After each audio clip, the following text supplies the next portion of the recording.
Hey guys, welcome back to the channel. This is a story about what, if neglected Naruto sealed in the moon Highschool DxD. Before I start, please support for more amazing content, and do consider subscribing to my channel and share this video with your friends. This is written by Storm Eve and link in description and support writer.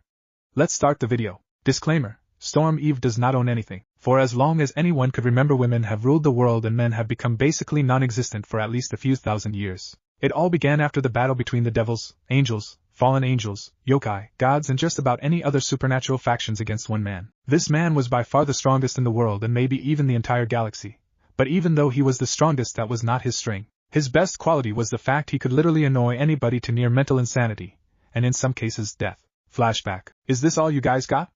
A golden cloaked man with his hood over his head covering everything near his face except for his piercing red eyes that bored into your soul last, with his arms crossed as he sat upon a golden throne. He was wearing blue jeans and a shirt that said "You mad bro?" with the face that somehow everybody was able to read, utterly pissing everyone off. He chuckled watching the remains of an army that dared to challenge him pick themselves off the ground. Imagine Gilgamesh, he hadn't killed any of them even though he could. Why? Simple, he would break their spirits before he was even anywhere near finished with them. Man, and here I was hoping for a challenge. A red-haired man with grayish eyes spit out a small glob of blood as the power of destruction radiated around his body. Don't patronize us, whoever the hell you are, he yelled as he fired off a blast of his power only for the cloaked man to bat it away with the back of his hand. This was Serzex Lucifer, the strongest of the four Mao, the devil leader of the opposing army and currently one of the only standing fighters left, along with Seraphol, Leviathan, Ajuki Beelzebub, Fulbium Asmodeus, Yasaka the yokai leader and a nine-tailed fox, Ophis the Ouroboros dragon, Great Red, a dragon with power equal to Ophis's, and Akasha Blood River, the strongest born vampire since Alucard. The biblical god leading the angels, the Greek faction with Zeus leading, the Egyptian faction led by Ra, the Norse faction led by Odin and the Shinto faction led by Amaterasu were all currently being tended to by their subjects. I can't help it, he said as he created a small orb of bloody red energy before he launched it in the air. It's simply too much fun. He laughed as the orb exploded and released an assortment of energy weapons that rained down on the army only to be halted by multiple barriers, made by multiple species. He soon grabbed a blade that was aimed towards the middle of his skull that was held by a blonde-haired woman with curves and a bust that would attract all kinds of attention. Just who are you? The angelic goddess Gabriel yelled as she attempted to thrust the sword into his skull only for him to chuckle and flick her in the forehead, sending her flying back. Fortunately, her brother Michael caught her form and helped her land back on the barren battlefield, getting an unseen smile from the man. Who am I, you ask? I am the one below none. I am the one who is the strongest being under the sun. I am one that can ignite the passion of a million lost souls. I am the one who shall rule this dimension.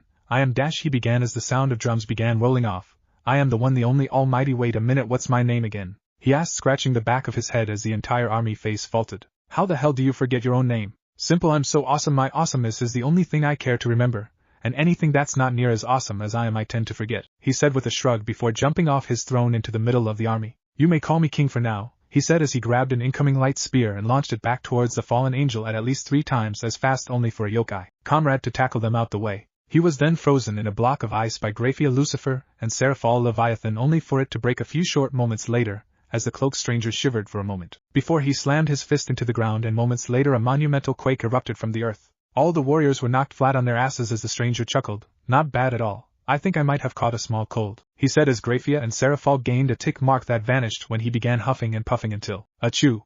King sneezed, causing a great wind that somehow left the male's clothing intact, but at the same time blew away almost all the clothing of the females in the army, leaving them dressed in only their panties and bras. The stranger sniffled. Wow, this is definitely going in the sexy blackmail vault, he said as he began taking photos with a camera he pulled out of who knows where. That's it. Everyone fighting him one-on-one is getting us nowhere. Serzex yelled in outrage as pictures of his wife were taken as well. Pour all your magic into your strongest attack and let it loose. The leaders of each faction yelled as the devils, angels, yokai, fallen angels, dragons, gods and everyone else focused all their power into one final shot and released, creating a large and powerful rainbow-colored blast. The stranger chuckled lightly.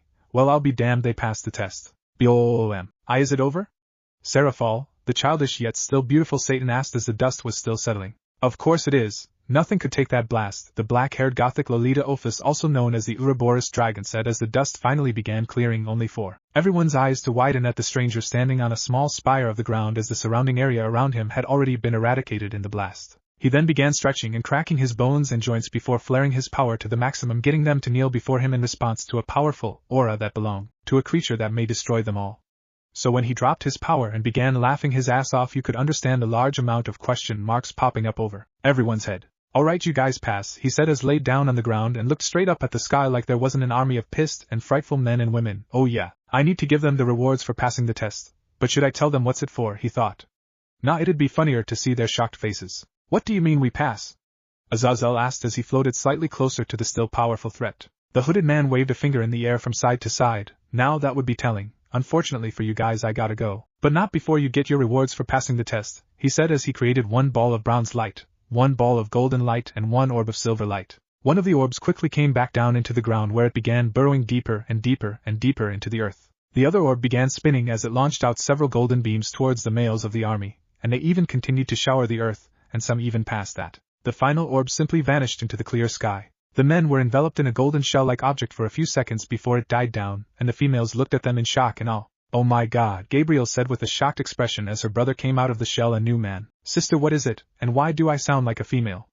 Michael said as he looked over his new body that was Kavya and bustier weight since when did he have, or should I say woman, break. That event took place around 1,000 years ago and eventually a few females figured out how to impregnate other females by changing themselves into temporary feudal females. Society soon flourished after that and the tension between the factions lessened to the point where they wouldn't all kill each other in the same room. Maim yes, but kill no. But whatever that golden cloaked male did, no males have ever been recorded being born or seen anywhere on the planet Earth or the universe for that matter, well until now. Both the Phantom Tree and the Peacekeeper glowed in a white light before they began cracking. From the Peace Tree's location, the Peace Tree's base split open to reveal a crying baby with silver hair that had golden streaks in the front and back. Next to the baby was a black egg the size of a child's hand. The baby wailed and opened her emerald green eyes as she squirmed in the roots of the tree until a delicate pair of hands picked her and the egg up. Such a cute baby in such a random place, the female stranger said as the green-eyed baby stopped crying and looked up into a pair of eyes that were in, and almost immediately, stopped crying. Interesting, you will grow to be a powerful child, she said as a pair of wings sprouted out from the woman's back before they began flying away. I wonder what I shall call you, little one.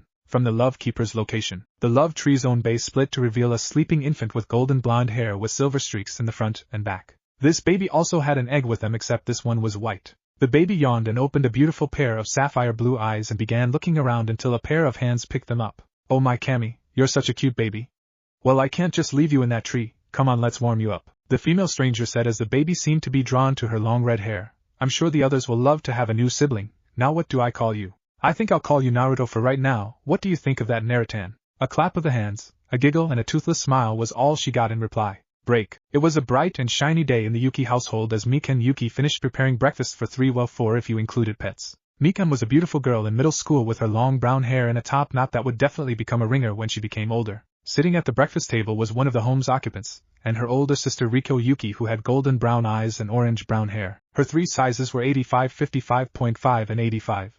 Riko was a very nice girl who helped anyone whenever and wherever she could, but she had one flaw: she was incredibly clumsy to the point it was comedic. And for some reason she was even clumsier near her crush Haruna, and the other occupant of this house. Is he still asleep?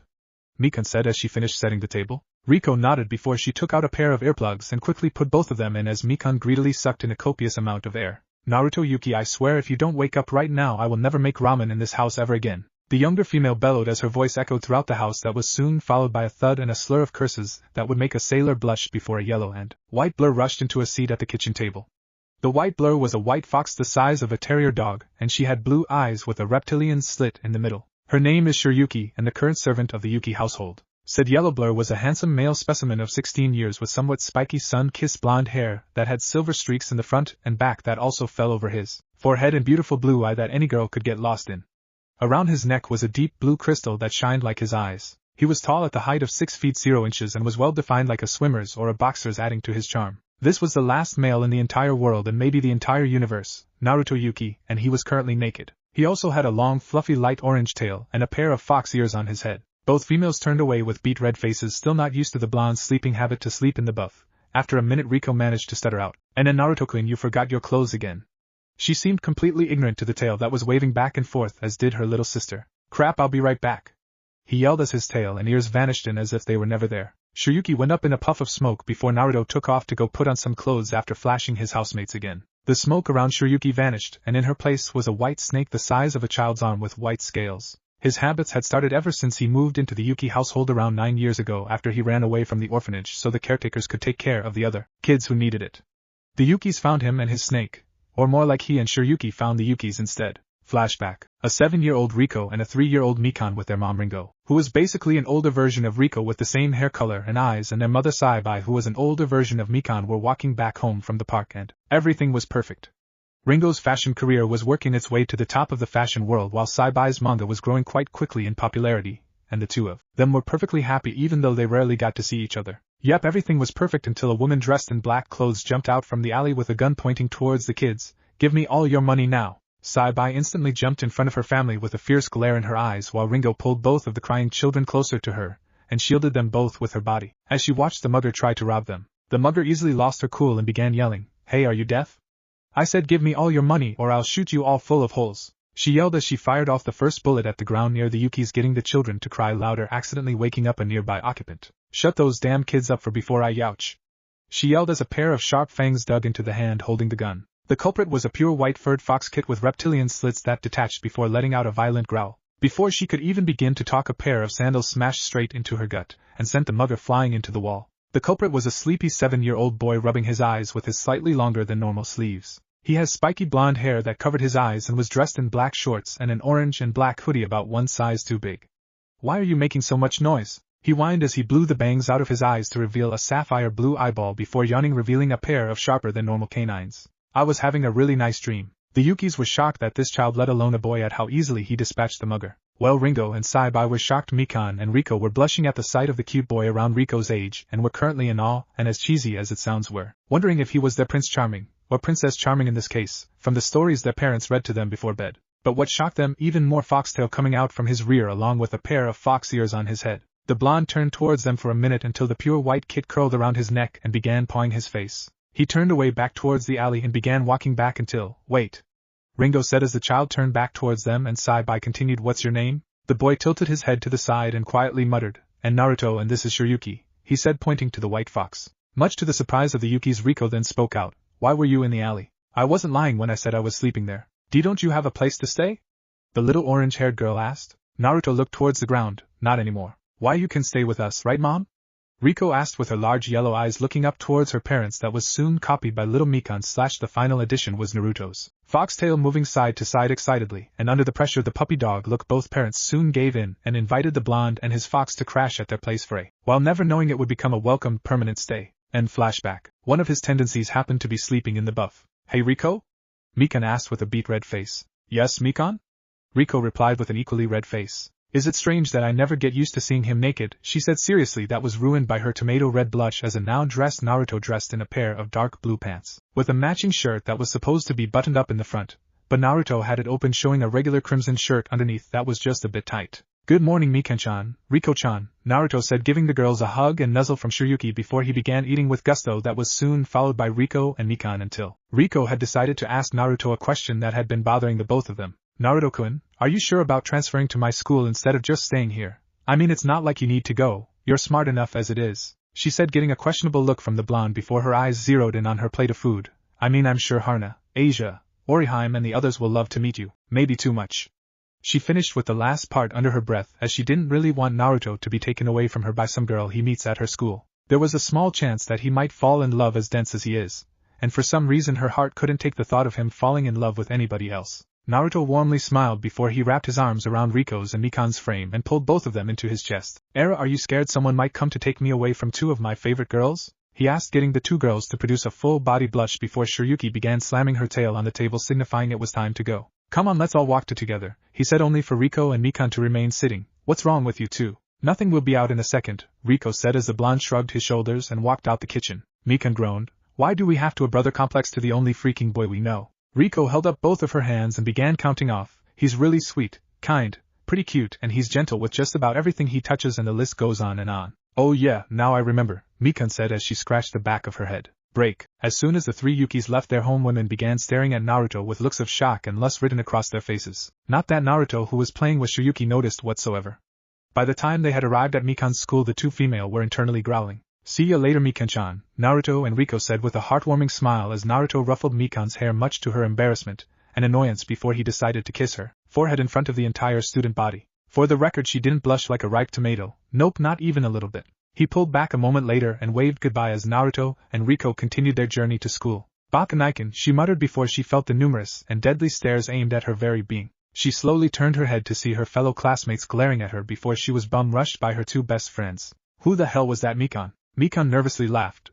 He's my older brother. Nanny? Break. At Riko's high school a similar scene was occurring as the students and teachers stared at the Yukis walking into the school. But the male Yuki was completely oblivious to this as he just commented on how cool their school was. He's so dense, Yuki thought as she noticed her crush Haruna staring at the two with a slight blush. I swear to Kami Naruto if you get Haruna's affection I'm kicking your ass 6 ways to Sunday. Before long the Yukis wound up in front of the student council's office. Knock knock. Come in. They did as they were told and walked in to be met with the student council members. The president of the student council was turned around in her chair, so she couldn't see Naruto, while her other members were face down in paperwork so they couldn't see him either.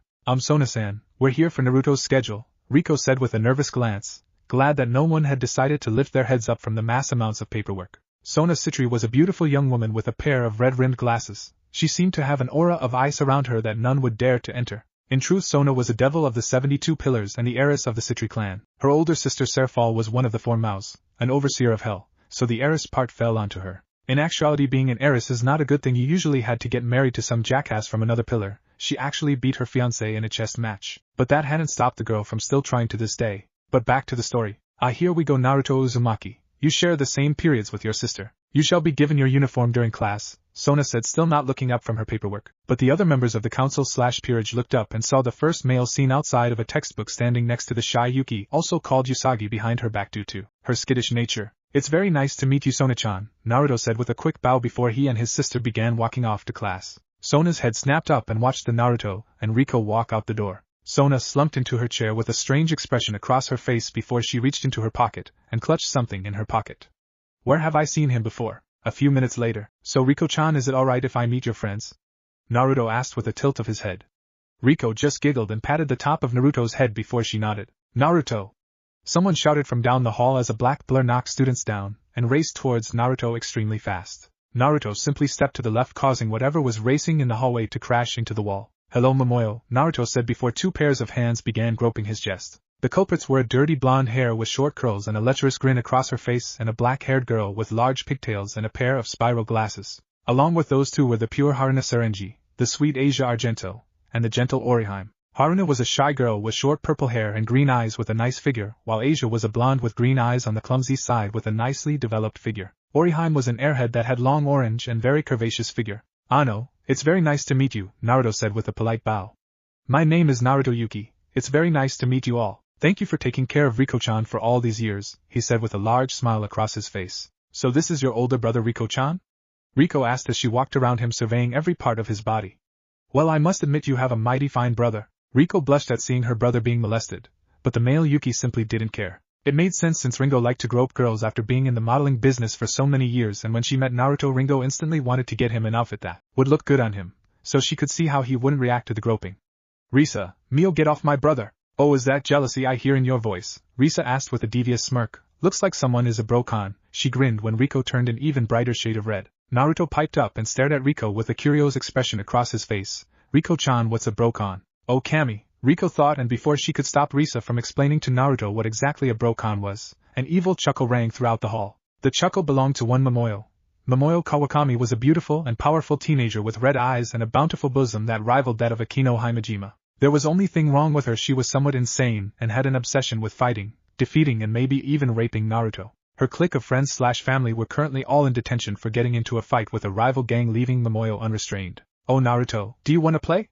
She asked with childlike innocence before she charged Naruto again, but this time she charged him much faster than before. Naruto couldn't dodge this one and was fully speared in the gut by Momoyo. After a quick tussle, Momoyo was straddling Naruto with her face mere centimeters from his face. Looks like I win this fight, Naruto, now for my reward. But the only thing she kissed was air and then felt Naruto wrap his arms around Momoyo's toned stomach. Not this time, Momoyo, he said with his fox-like grin. He pulled her into a German suplex, or would have if the bell didn't start ringing. Naruto shrugged before he walked over to Riko and headed to class. A few minutes later, Momoyo was the only one standing in the hallway with a massive blush on her face. Later in gym. All right class, let's begin today's class. The gym teacher, a blonde-haired woman by the name of Daidoji, yelled as her students crowded around in a particular spot. She growled before she began shoving some of the students out of the way to get a better look at what was going on, and her jaw hit the floor. Naruto Yuki was helping his sister Riko stretch her legs in a very sensual manner, getting many minds to go straight to the gutter. Riko was heavily blushing at the position the two siblings were in, while Naruto had a small smile across his face as he stretched out his sister. and not in the perverted way. Alright, get back to your stretching. The teacher yelled, getting the bystanders to start their own stretching while still staring at the two siblings. She held her red-eyed gaze on said students before blowing her whistle and telling them all to get ready for an endurance test in running. Now the person who lasts the longest won't have to run tomorrow. On your mark, get set, go.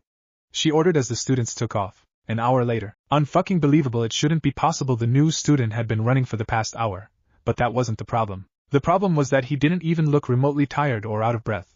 He was just breathing a bit heavier and barely breaking a sweat. His jacket was open and a small amount of sweat had made his shirt a tad bit wet, giving a fairly good view of his figure. Just what kind of monster is your brother Yuki? The coach asked Riko, who wasn't surprised at all by this. Riko sighed as her brother continued to run, a very long-lasting one. She muttered under her breath. Era, are we done? Naruto asked as he jogged back up next to his younger sister. The coach dumbly nodded before the lunch bell rang across the school. The blonde cheered before he picked his sister up bridal style and racing off to go get changed. About a minute later, a feminine cry rang across the campus, followed by a soft era. Unknown to the two, they were being watched by multiple female students with their own thoughts running through their heads. Lunch. I can't believe you did that, Riko muttered, holding her head in her hands, causing her brother to tilt his head to the side. What's wrong? We always changed in front of each other. Naruto replied before eating the bento Mikan made for him this morning. Riko slammed her hands on the table. Because we haven't done that since we were 6. She said as she turned away so she didn't have to look him in the eye. Despite the many years they've lived in the same house, she never got used to him being naked, and neither did Mikan. Naruto shrugged before Yuki slipped her head out of his sleeve, took a bite of Naruto's food and quickly slipped back into his sleeve. Riko's friends soon joined the siblings and began making small conversations until Asia asked a question. Ano, Naruto-san, are you and Riko-chan related? Nope, he replied. Why are you asking Asia-chan? The former nun blushed at the affectionate suffix before pointing out his hair, and saying that it was very unique. Thank you for the compliment, Asia-chan, he said with a bright smile that lit up the room, causing the girls in the lunchroom to blush before returning to their own conversations while keeping an eye on the blonde male, especially a pair of purple eyes that looked at him with complete and utter lust. From a nearby window, a red-haired girl with bluish-green eyes looked down at the small group with interest in her eyes. Her body was more developed than most her age, and her eyes sparkled with curiosity and a hidden intelligence that would one day she was one of the great ladies of Ko Academy. Rias Gremory, the heiress to the Gremory clan, user of the power of destruction, little sister of one of the most powerful mouths in existence, and one of the most desired people in the entire town. Next to her was an equally beautiful black-haired girl with purple eyes who wore her in a ponytail. She was the other great lady of Ko Academy, Akino Himejima. Akino was a devil and fallen angel hybrid that hated her fallen angel side because of the actions from her fallen angel mother. Do you see that, Akino?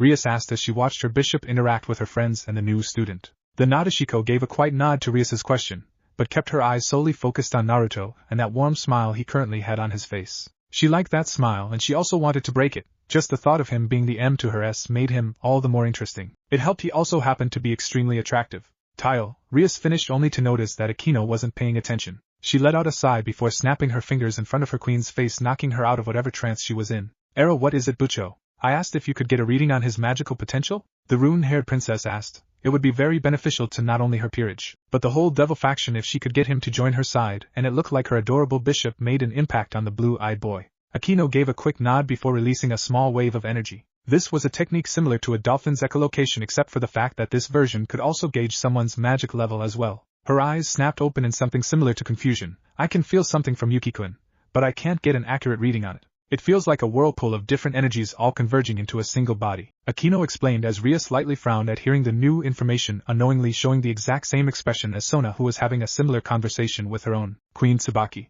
Asia-chan.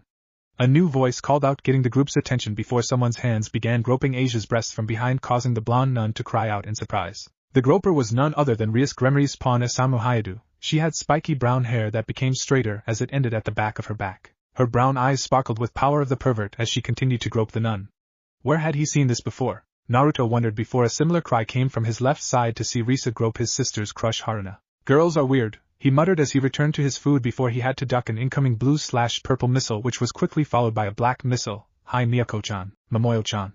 He was soon hugged from behind by the blue-haired Miyako Shina, who gazed at him with heart-filled purple eyes. Miyako was an affectionate girl that was completely head over heels for the blonde. In her blue hair was a six-starred white flower that was given to her by her crush and was her favorite gift, next to her bows and arrows and her little robot helper. Miyako wrapped her arms around Naruto's neck much to Riko's ire and rubs their cheeks together. Naruto-kun, you came all the way here to see me, she said before she was pulled off by his irate sister. For some odd reason his sister seemed to have an intense dislike for Miyako. It might have been because of the incident when they were all children. Miyako had clung to Naruto after he protected her from a stray dog, and ever since then she's been on him like white on rice. She had taken almost every opportunity to seduce him. It didn't work with him being denser than a wall made of titanium, but that didn't stop her from trying. Riko didn't like Miyako because she constantly watched him from afar and Miyako always felt cold to her. Miyako's attitude and personality were fine, but her aura just radiated a cold feeling. It had absolutely nothing to do with Miyako stealing a kiss from Naruto. She wasn't jealous whatsoever, nope, not even a little bit. Isamu looked at Naruto with glazed eyes before she returned to groping Asia, or would have if the shy nun hadn't taken the opportunity to hide behind the silvery-haired blonde. Isamu gave a cute pout. Well, it would have been cute image if wasn't for the groping motion she was making with her hands. Sorry, Asia. But it's just that you have wonderful épée, and they're just so hard to resist fondling. I just lose myself sometimes whenever I look at them. Shameless. A black-haired girl said from behind the group. The girl had long black hair that promptly fell to her rump while her yellow/golden eyes glared at Risa and Isamu, with a very angry expression on her face. This was Yui Kotegawa, the class representative, and the proclaimed enemy of anything that could be regarded as shameless. That kind of attitude shall not be tolerated in a school environment. She scolded before Risa turned her groping onto Yui, getting the girl to cry out in distress. The blonde nun eyed before ducking back behind Naruto.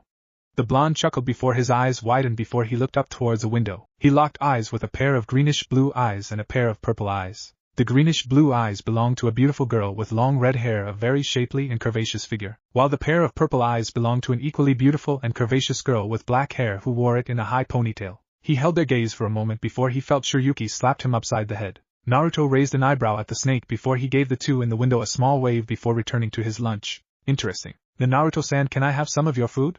Orihime drooled at his food, which consisted of a miso soup bowl, ramen with pork and a few rice balls on the side. Naruto gave a small laugh and gave her the green light. A moment later his food was gone, and Orihime had a satisfied smile on her face. Delicious. Naruto once again gave her another chuckle when she let out a small burp. Break. On the way to his next class he nearly bumped into a small white-haired girl with golden eyes and an expression that gave way to the word monotone. So seeing a way to make a new friend he introduced himself. Hello, I'm Naruto Yuki. What's your name? The white-haired girl looked up at him and muttered, Kaneko Tujo. Naruto tilted his head to the side and gave her a curious stare. You're not a very emotional person, are you, Kaneko-chan? He asked. The silver girl nodded in response, getting him to lightly smile. That's fine, everyone shows their emotion in their own way. Naruto pet Kaneko on the head like he did with Mikan. Kaneko's eyes widened just a hint as she sniffed the air. As soon as Naruto left she punched the wall and glared in his general direction. She growled in a quiet tone. He smells like Kuroka. Break. Naruto's next class was math.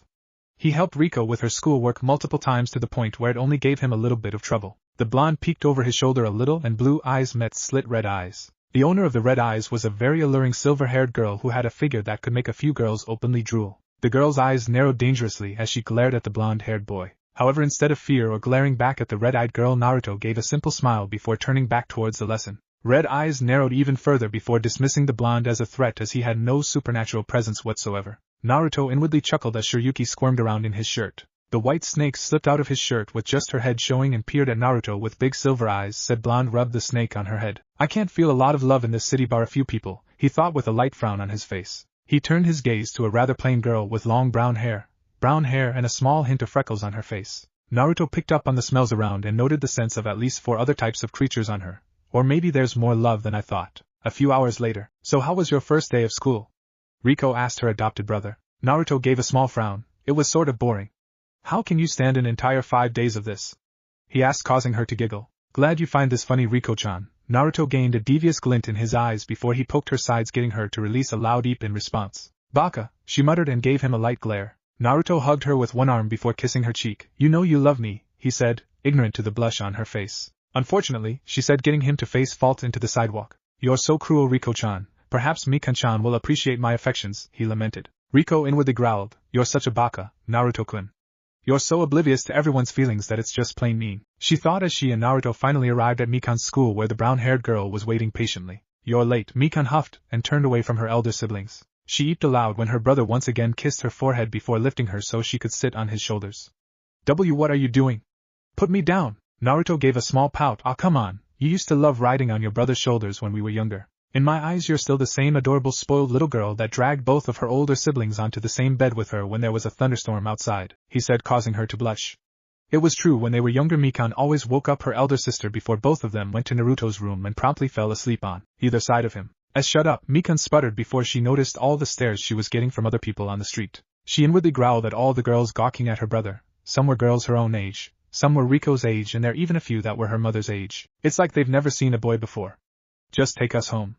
Naruto just gave her his usually cheeky smile, and nodded before the Yukis left her school to go back home. It took everything Riko and Mikan had not to say anything about all the other females leering at their brother, and the comments about how adorable he was when kidding around with Mikan. So they settled for clinging to Naruto instead. Riko grabbed her brother's arm while Mikan continued to ride on his shoulders. That night, "Are you sure you don't want to take a bath right now?" Naruto asked his sisters while they blushed profusely at his state of clothing, which wasn't anything more than a towel wrapped around his waist. "Why yes, now go hurry up and take a bath." Mikan sputtered as she attempted to push her brother out of the living room while at the same time feeling her brother's stomach. Riko's eyes were locked dead center on his well-toned stomach as her face matched the color of a fire truck. Naruto tilted his head to the side like a confused puppy. He shrugged before walking back towards the bathroom. "I don't see the big deal. I mean, we did all used to bathe together when we were kids. What's changed since then?"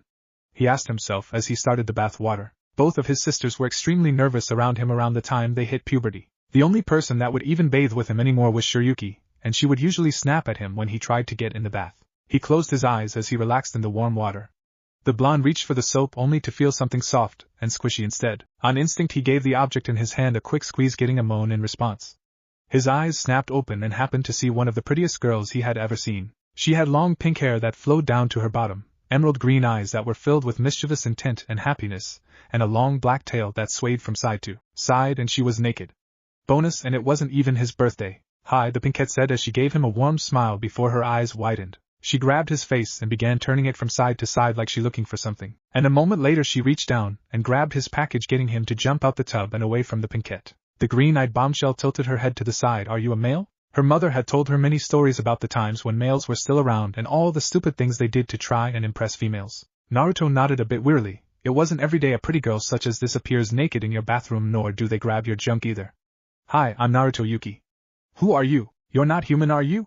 he asked while his eyes stayed locked on the black tail. "I'm Lala Satan Deviluk and I'm an alien." She cheered and twirled around, making him laugh a little at her childlike nature before he remembered she was naked. Naruto gave her a spare towel that she wrapped around her body before doing the same to himself. "How am I gonna explain this to Riko and Mikan?" Break. Mikan gave a loud sigh as she rubbed her temples. "So you're telling me that this girl just appeared in the bathtub completely naked?" she asked, getting Naruto and Lala to nod in unison. The youngest of the Yuki siblings let out another sigh. Out of every bathtub in the world, this pink-haired girl had to appear in their bathtub, while her older brother was taking a bath. Just perfect. Riko was simply smiling, but if you looked inside her mind you could have heard mass amounts of swearing. She would never admit it to anybody but Mikan that despite liking Haruna, she also was a classic closet broke-on. Her eye twitched as she watched Lala put her hand over Naruto's, and she seemed to become even more joyful, and of course her brother didn't even notice. Naruto sheepishly scratched the back of his head. "So is it okay for Lala to stay here for a little while? And why does she need a place to stay? Can't she stay in her spaceship?" Riko asked, making air quotes with her fingers when saying the word spaceship. "Nope," Lala said, making an X shape with her arms, and shook her from side to side. "I can never go back home." "And why not?" Mikan asked before a small doll-like robot with a round head, swirls for eyes and swirls on its fingertips flew through the open window. "Lala-sama, I finally found you," the robot said as it circled around like Lala's head. "Peek. I'm glad that you are okay. Wait, were you followed?" Lala asked, making the robot shake its head. "Great, could you transform please?" she asked as getting up from the couch and letting the towel fall to the ground, leaving her once again naked. The white robot changed into a light that wrapped around the green-eyed pinkette. Once the light died down, Lala was dressed in a strange shite outfit with a large white hat that had the same swirl design. "Much better," Lala said as she once again gave a little twirl. She turned towards Naruto and leaned down a little. "So how do I look?" About 5 minutes later the door was kicked down, and 2 women in black suits wearing black shades ran into the house. Lala clenched her fist before she grabbed her hat and shook it wildly. "I thought I told you to make sure you weren't followed." Sorry, Lala-sama." Peek apologized as the 2 women in suits drew closer until Naruto literally drop-kicked them out the house and into the yard. Naruto cracked his knuckles in the bones in his neck. "Riko, Mikan, can you take Lala to someplace safe while I indulge myself a little?" Naruto stated while Yuki coiled around his arm.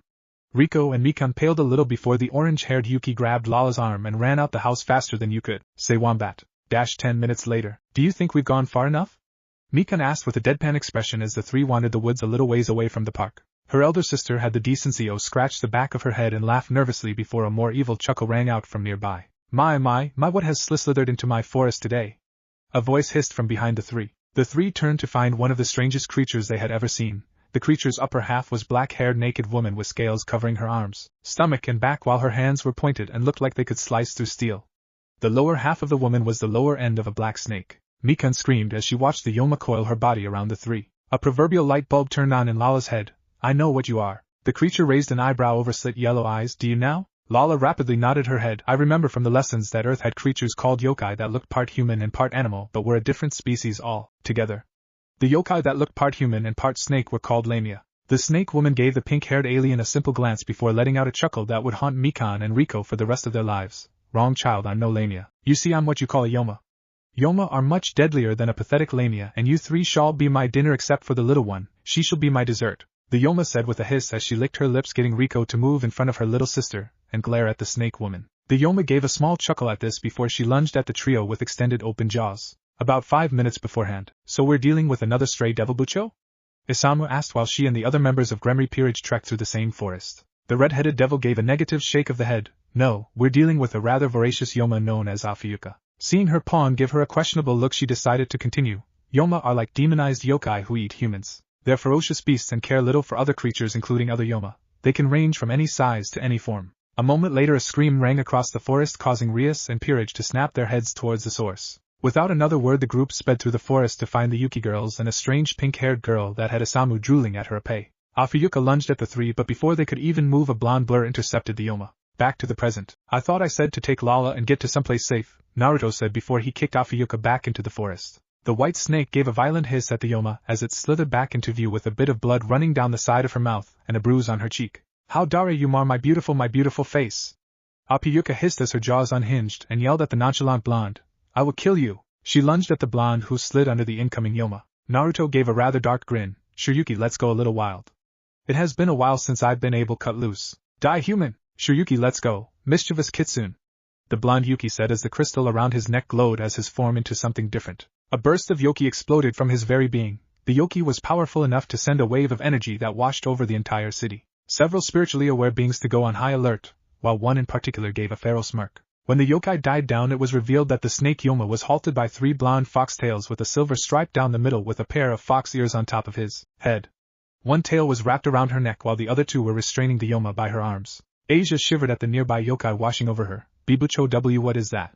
She asked as the other members of the peerage were in a much better condition. Isamu had already summoned her boosted gear while the blonde knight Kiba gripped her blade and Akino and Rias were on edge. The only odd reaction was Kaneko, whose eyes became slits, and she gave out a slight hiss. Naruto gave a simple laugh which showed slightly enlarged fangs, which was followed by the snicker of the white fox on his shoulder. Shiryuki, go keep Riko, Mikan and Lala company. This snake is all mine, he said as he flung the Yoma into a tree. Shiryuki jumped off his shoulder and landed near the Yuki sisters. I will devour your soul! Afiyuka yelled as she charged towards Naruto. Naruto gave a mocking sort of smile. I'm not so sure about that. My soul just might be too hot for you to handle. He immediately had to dodge the Yoma's incoming attempts to take off her head with her razor-sharp claws and her tail. The blonde dodged the incoming attacks by a hair, which was easy to do since the Yoma was so enraged. Why won't you die? Because your aim sucks, the blonde replied with a straight face before his tails once again ensnared the Yoma around her own tail, binded her arms behind her back and around her neck. Now are you going to place nice? He asked with a completely innocent expression. His question was answered with a rather loud and feral hiss. Naruto let out a rather sad sigh and shrugged his shoulders before tossing the Yoma into the air. Such a disappointing answer. Rias had to stifle a gasp as she watched the blonde gather Yoki in the palm of his head that was stabilized by his 3 tails. Black and red particles along with blue and white particles began surrounding him before converging into a single ball of pure gray and purple orb of Yoki. I'll see you in the next life. Naruto tossed the orb lazily to meet Afiyuka as she fell to the earth, while muttering the attack's name, Imari. For a moment nothing happened before the orb expanded to the size of a large apartment, and engulfed the snake Yoma. A few minutes later the orb dissipated into nothingness, leaving nothing left of Afiyuka. The blonde let out a breath before his fox features vanished and Shiryuki reverted back into her original white snake form. He began cracking his neck as he walked back towards his sisters and Lala. Riko and Mikan instantly hugged their older brother while the pinkhead's hair shadowed her own eyes. She looked up and Naruto was completely caught off guard by the look in her eyes. Green eyes were filled with stars and complete and utter awe as she moved faster than humanly possible. I've never seen a human do all that before. Just what are you, Naruto-kun? She asked.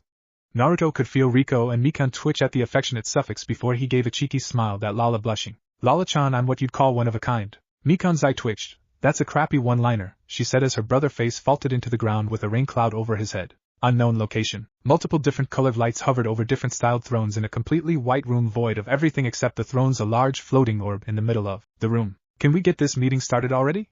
A light orange light asked lazily female tone as it hovered over a throne decorated with cups and rice. The orange light's question was answered by an orb that could only be described as pure light and almost impossible to look at with a regal yet kind tone. Not yet, we're still waiting for a couple people.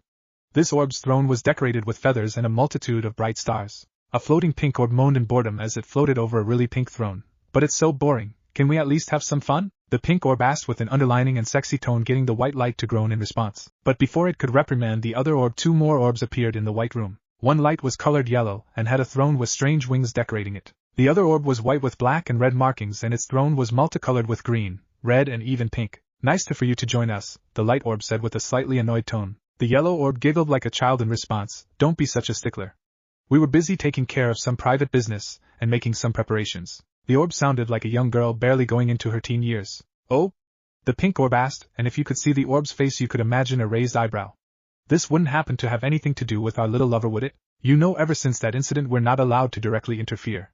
The orb of light glowed a bit dimmer and sank into its throne. The white orb gave a melodious laugh. True, but we all know that each other is preparing their own warriors for the upcoming war. The other orbs tensed for a moment before they returned to their normal positions and demeanors. We're also going to have to prepare our little lover sometime in the future so that the champion of the other deities won't take him over. The orange orb gave a slight snicker. I'm not even worried about that little one. The other champion doesn't know what to believe, and despite her power I believe our champion is the better candidate.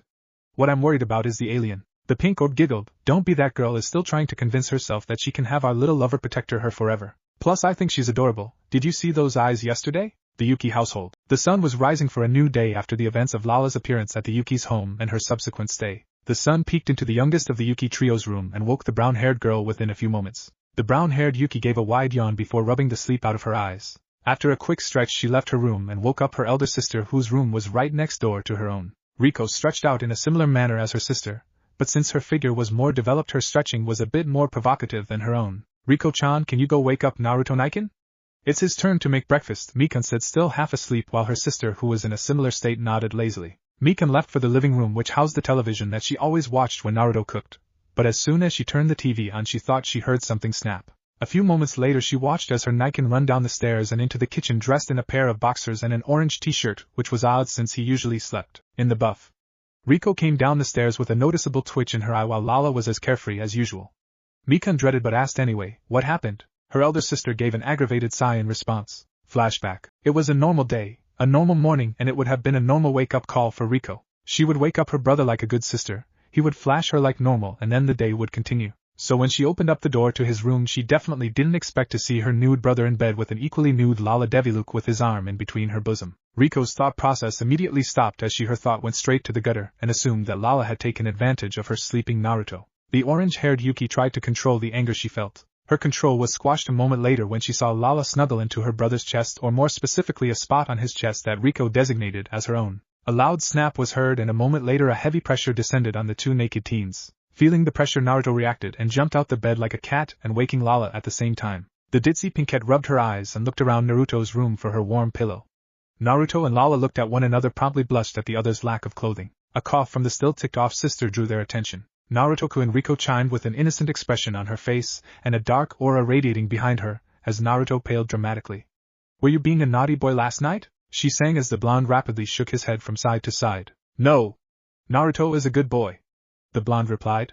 The last time his sister used that tone bad things happened that scared him to this day. Then you better go make breakfast, she sang before the blonde threw on some clothes and sped past Riko and downstairs into the kitchen at the speed of light. And now that he was gone she could turn her attention to the pink-haired airhead. Lala tilted her head to the side before she stretched her limbs, revealing her developed assets, making Riko feel a bit conscious at her own. I'm going to ask you once, did you have sex with my brother? What sex?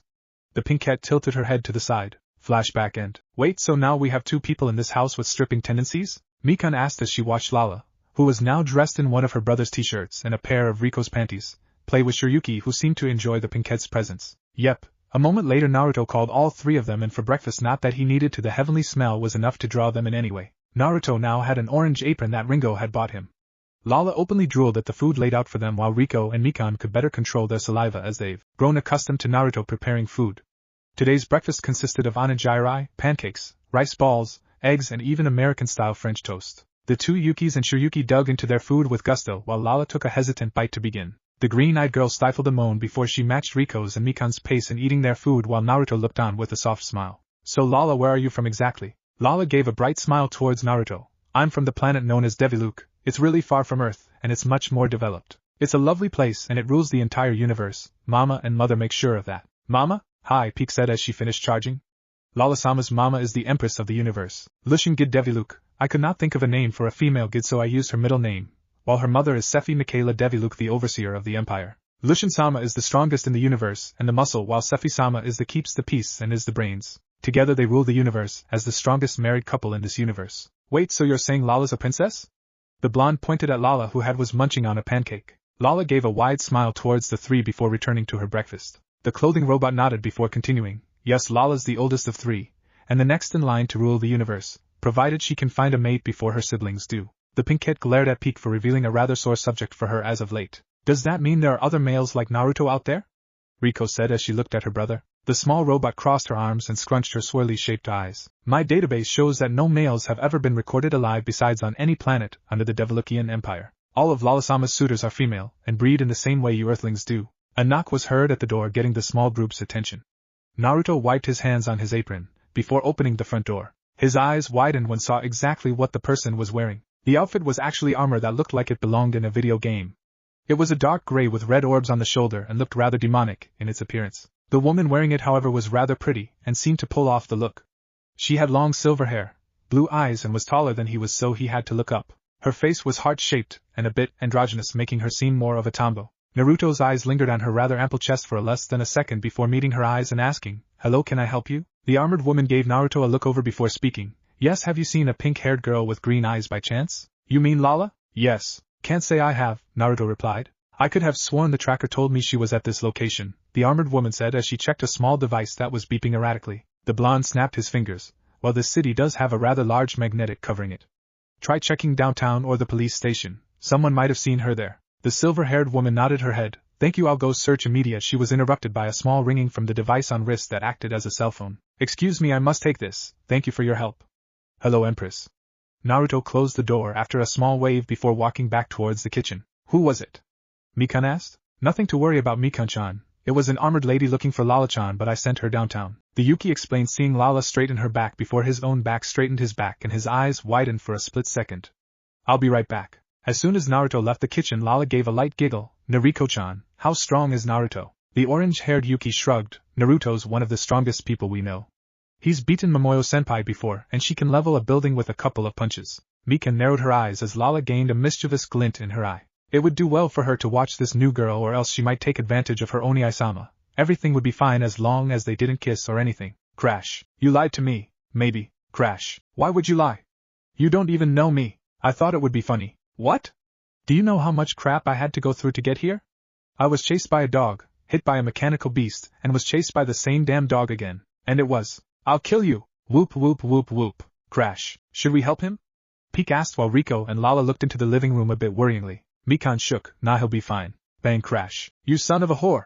Stop dodging and take your punishment. I resent that my mother told me I was born from a tree. Riko could imagine a rather smug look on his face. Are you high? Maybe. Crash. Why won't you stand still and let me kill you? The woman said as she continued to try and dismember Naruto with her blade, only for him to dodge in an over-exaggerated manner. Why is he so hard to hit? I've never had this much trouble with an opponent, let alone a human. The blonde jumped back and gave a wide grin. Because that wouldn't be any fun. The female warrior gave a loud growl before she charged the blonde once again. It's fun to antagonize people. No one ever said that the last male in the universe was a stable one. Whack. I'm sorry about that, Mikan said, holding her signature frying pan as her brother's head was smoking with a large bruise forming. He tends to get excited when he hasn't had anyone to torture for a good week. Ah, that's okay, the woman said as she stared at the defeated form of a formidable opponent. Said opponent hopped off the floor and brushed off his clothing like he wasn't hit in the head by a frying pan. Naruto stared at Mikan fiercely for a moment before patting her head. You're lucky that I love you, Mikan-chan, he said, pecking her on the forehead, getting his sister lightly blush before she stomped back to the kitchen embarrassed. Naruto let out a small chuckle. It was so much fun to draw a reaction out of her. Now if only he could figure out why she blushed whenever he did that. The blonde turned towards the armored woman and held out a hand. Naruto, Yuki. Wearily the woman stuck out her own hand and shook Naruto's. You may call me Zastina. Now where is Lala-sama? In the kitchen eating breakfast? Would you like to join us? Naruto asked unknowingly, giving her a charming smile. The swordswoman hesitated to say yes, especially after smelling something wonderful from the kitchen. No. I must bring Lala-sama back home. Sastina said before she had to dodge an extremely fast fork thrown from the kitchen. The pink-haired princess stood in the frame of the door and gave her guard an adorable pout. Lala-sama, what do you want, Sastina? Lala asked with a slight edge in her voice. You must come home, the suitors are getting restless. Lala rapidly shook her head from side to side. No way. All of them can just go home and leave me alone. I don't want to marry any of them. Lala-sama, please be reasonable. You mothers are worried sick about you. Sastina pleaded as she tried to get closer to the princess only for her to hide behind Naruto. Lala puffed up her cheeks. Then tell them I have found someone to marry. This statement caused time to temporarily slow down. Naruto raised an eyebrow while at the same time thinking about what to cook for dinner. Sastina's eyebrows raised a bit thinking it was a bluff. Mikan and Riko appeared in the doorstep while Shiryuki was shaking her head from side to side like she was saying, "Oh no, don't do it, don't you do it. And who is this you speak of? Naruto-kun." Several things happened after this statement was made. Multiple females had the urge to growl and or destroy anything related to the color pink. Sastina's eyes widened to the size of dinner plates, and her jaw dropped. Mikan tightened her grip on the frying pan harder, turning her knuckles white. Riko's face set into a stony expression, and she let out a little of killing intent. Shiryuki facepalmed with her tail, and her owner looked at Lala with shock written across her face and an arm wedged between her breasts. What? I accepted his marriage proposal, the princess said with a smirk on her face. Sastina's jaw dropped even further, leaving an imprint in the ground. Meanwhile, Mikan's and Riko's hair covered their eyes. The youngest of the Yukis strengthened her grip on her frying pan to the point where the metal couldn't handle the strength of her feminine fury. Riko started letting out a more potent killing intent marriage proposal? Naruto tilted his head to the side like a confused puppy. I proposed? Lala frowned. You don't remember what you did last night? Lala asked with a pitiful / adorable expression on her face. If she was a puppy, her ears would drop to the sides of her head. You were so cute and I felt so safe and warm in your arms, she said, holding her cheeks while blushing. Meanwhile, Naruto's sisters were growing angrier and releasing more killing intent. I did? The blonde asked while Shiryuki grabbed a bowl of popcorn and began munching. Lala nodded and gave a cute pout. You grabbed my breasts last night. Sastina's eyes widened. Is this true, Naruto-san? It is a custom in Devolukian culture that grabbing the breasts of the female is considered to be a proposal of marriage. Naruto held a thinking position for several seconds before he thought back to the bath yesterday and shrugged. I guess I did, he said with a rather sheepish expression written across his face before he rubbed Lala's head. But I cannot marry her. Lala and Sastina snapped their heads to face Naruto before Lala frowned at him. But why? She asked with slightly teary eyes. Naruto tilted his head to the side. Because I don't love you, silly. We just met after all. As cheesy as it sounds, I like relationships that are committed to love, than to power or lust. His smile dropped once he saw Lala's saddened gaze gain a hint of curiosity. But I do love you, Lala said, only to get flicked in the head by Naruto, who glaring at her with a rather angry gleam in his eye. No, that's wrong. It was anger. It was more like he was disappointed with her. Wrong answer, Lala, he said, and the lack of chan at the end of her name made her feel even worse inside. You cannot use say you love me, Lala, because I don't think you know what love is for one not of your family. Do not use false love as an excuse for your family problems, because love is much more than that. It's a warm, fuzzy feeling that changes over time, whether it turns into an unbearable heat, or it turns into the feeling of a hole in your heart. You'll know love when you find that special person. Your heart will beat like a drum and your face will burn red. You'll stutter when they give you a kind smile and be overjoyed when they accept your feelings. Love cannot be faked, and neither can a true union, he said before noticing her sad expression. He grabbed her hands and held them in his own before giving her a heartwarming smile. Tell you what, Lala-chan, I promise to help you in any way I can with your unwanted suitors, okay? The pinkette had a large blush across her face as her heart thumped in her chest. But before she could say anything, Shiryuki interrupted by banging her tail on the table. The blonde silently swore before his snake jumped onto his shoulder, and turning towards the swordswoman. If it isn't too much to ask, can you watch the house? It would be my honor, Sastina said with a tissue in her hand as Lala just stood there like a statue. Naruto and his sisters left the house while the latter of the two still looked ready to maim something and glared at the pinkette. But they also couldn't help smiling at their brother's words. Minus 30 minutes later. Why did Mikan-chan kick me the shin? Naruto asked, limping through the classroom door. Riko turned away from him and gave an audible huff. Because you're an idiot, Naruto-kun. A very lovable idiot, she sighed, much to his confusion. She loved her brother dearly, but he was still worth all the trouble in her eyes. Her secret fantasy would have both her gentle Haruna and her flexible Naruto in the same bed. Believe it. Excuse me, Yuki-san, a rather and gentle polite voice asked. Naruto turned to find a blonde-haired girl looking as if she came out young lesbian girl's wet dream. The girl held her hands behind her back and talked with a tone similar to that of a butler's, and it helped that she wore the version of the co-uniform with pants instead of the skirt. The girl had short, but groomed blonde hair and gray eyes filled with nothing but kindness. Beautiful, he thought before the blonde gave a bow towards his fellow blonde, which she mirrored. Hello, I'm Naruto Yuki. I know, Yuki-san, my name is Yuko Kiba, the now named Yuko replied. Naruto tilted his head to the side. Ano, please call me Naruto Yuko-chan. No need for honorifics, makes me feel a bit old. As you wish, Naruto-san, Yuko said with a small smile as Naruto gave her a pout at being called san. Anyway, will you please come to the Occult Research Club during lunch today? It'll just be for a moment. Naruto pondered the thought for a moment. I don't see any harm in it. I'll be there in a flash. A moment later he could have sworn he heard something like, you still suck at one-liners, come from the direction of Mikan's school. I'll see you then, Naruto-san, Yuko said before walking out the classroom in a still dignified manner. Naruto gave a small smile in return before turning around to meet a slightly fuming Riko. Like usual, the blonde tilted his head to the side and asked her what was wrong. His orange-haired sister gave him a glare before turning away with a pout. Nothing, absolutely nothing. Riko huffed before her brother wrapped his arms around her waist. What were you doing? Naruto gave a low and playful hum. Just showing my Riko-chan a little love. His Imato's face lit up like a Christmas tree. The orange-haired Yuki began sputtering. Why you Riko-chan? She asked, getting an approving hum in response before her brother reluctantly released her due to history class starting, much to her own ire. During class, another particular presence he hadn't felt yesterday drew his attention. This presence belonged to a girl with light orange hair that turned white at the bottom. The girl was nodding off, showing dark amber-colored eyes. If he was right, her name was Kumi Yoko, and she gave off a considerable amount of power when compared to just about anybody else in the school. Her sheer presence felt similar to his own kitsune form but slightly off as well. Interesting. Mikan's school/Kakurin Middle. The brown-haired Yuki gave a low sigh as she waited for class to end. Oni-sama better be on his best behavior. We don't need any more girls in our house. We should be plenty for our Oni-sama.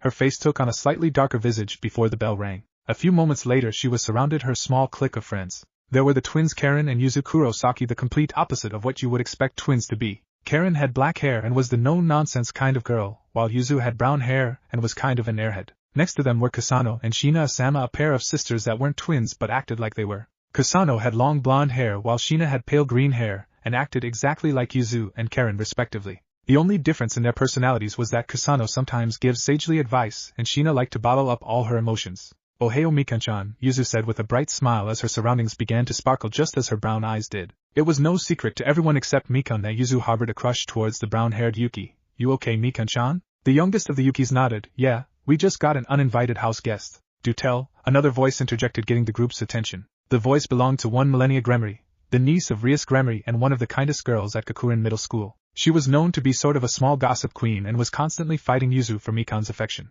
She had short red hair with 2 white lines in her hair and wide green eyes. The girl was already budding in the chest area. She had a sweet and playful personality that turned toward downright freezing when she's upset. Yuzu glared at the girl before sitting next to Mikan and hugging the brown-haired girl. Mikan waved it off. Don't worry about it. Just some crazy girl who says she's an alien broke into our house yesterday. She should be gone by later today, but she already head over heels for my Wani-sama. Millennia gave a small laugh at her love's broke-on personality. It didn't matter if Mikan had affection for her sibling. Sooner or later she would have Mikan all to herself, and if she was lucky Millennia might even snag Mikan's brother too. I wonder if this is the right place?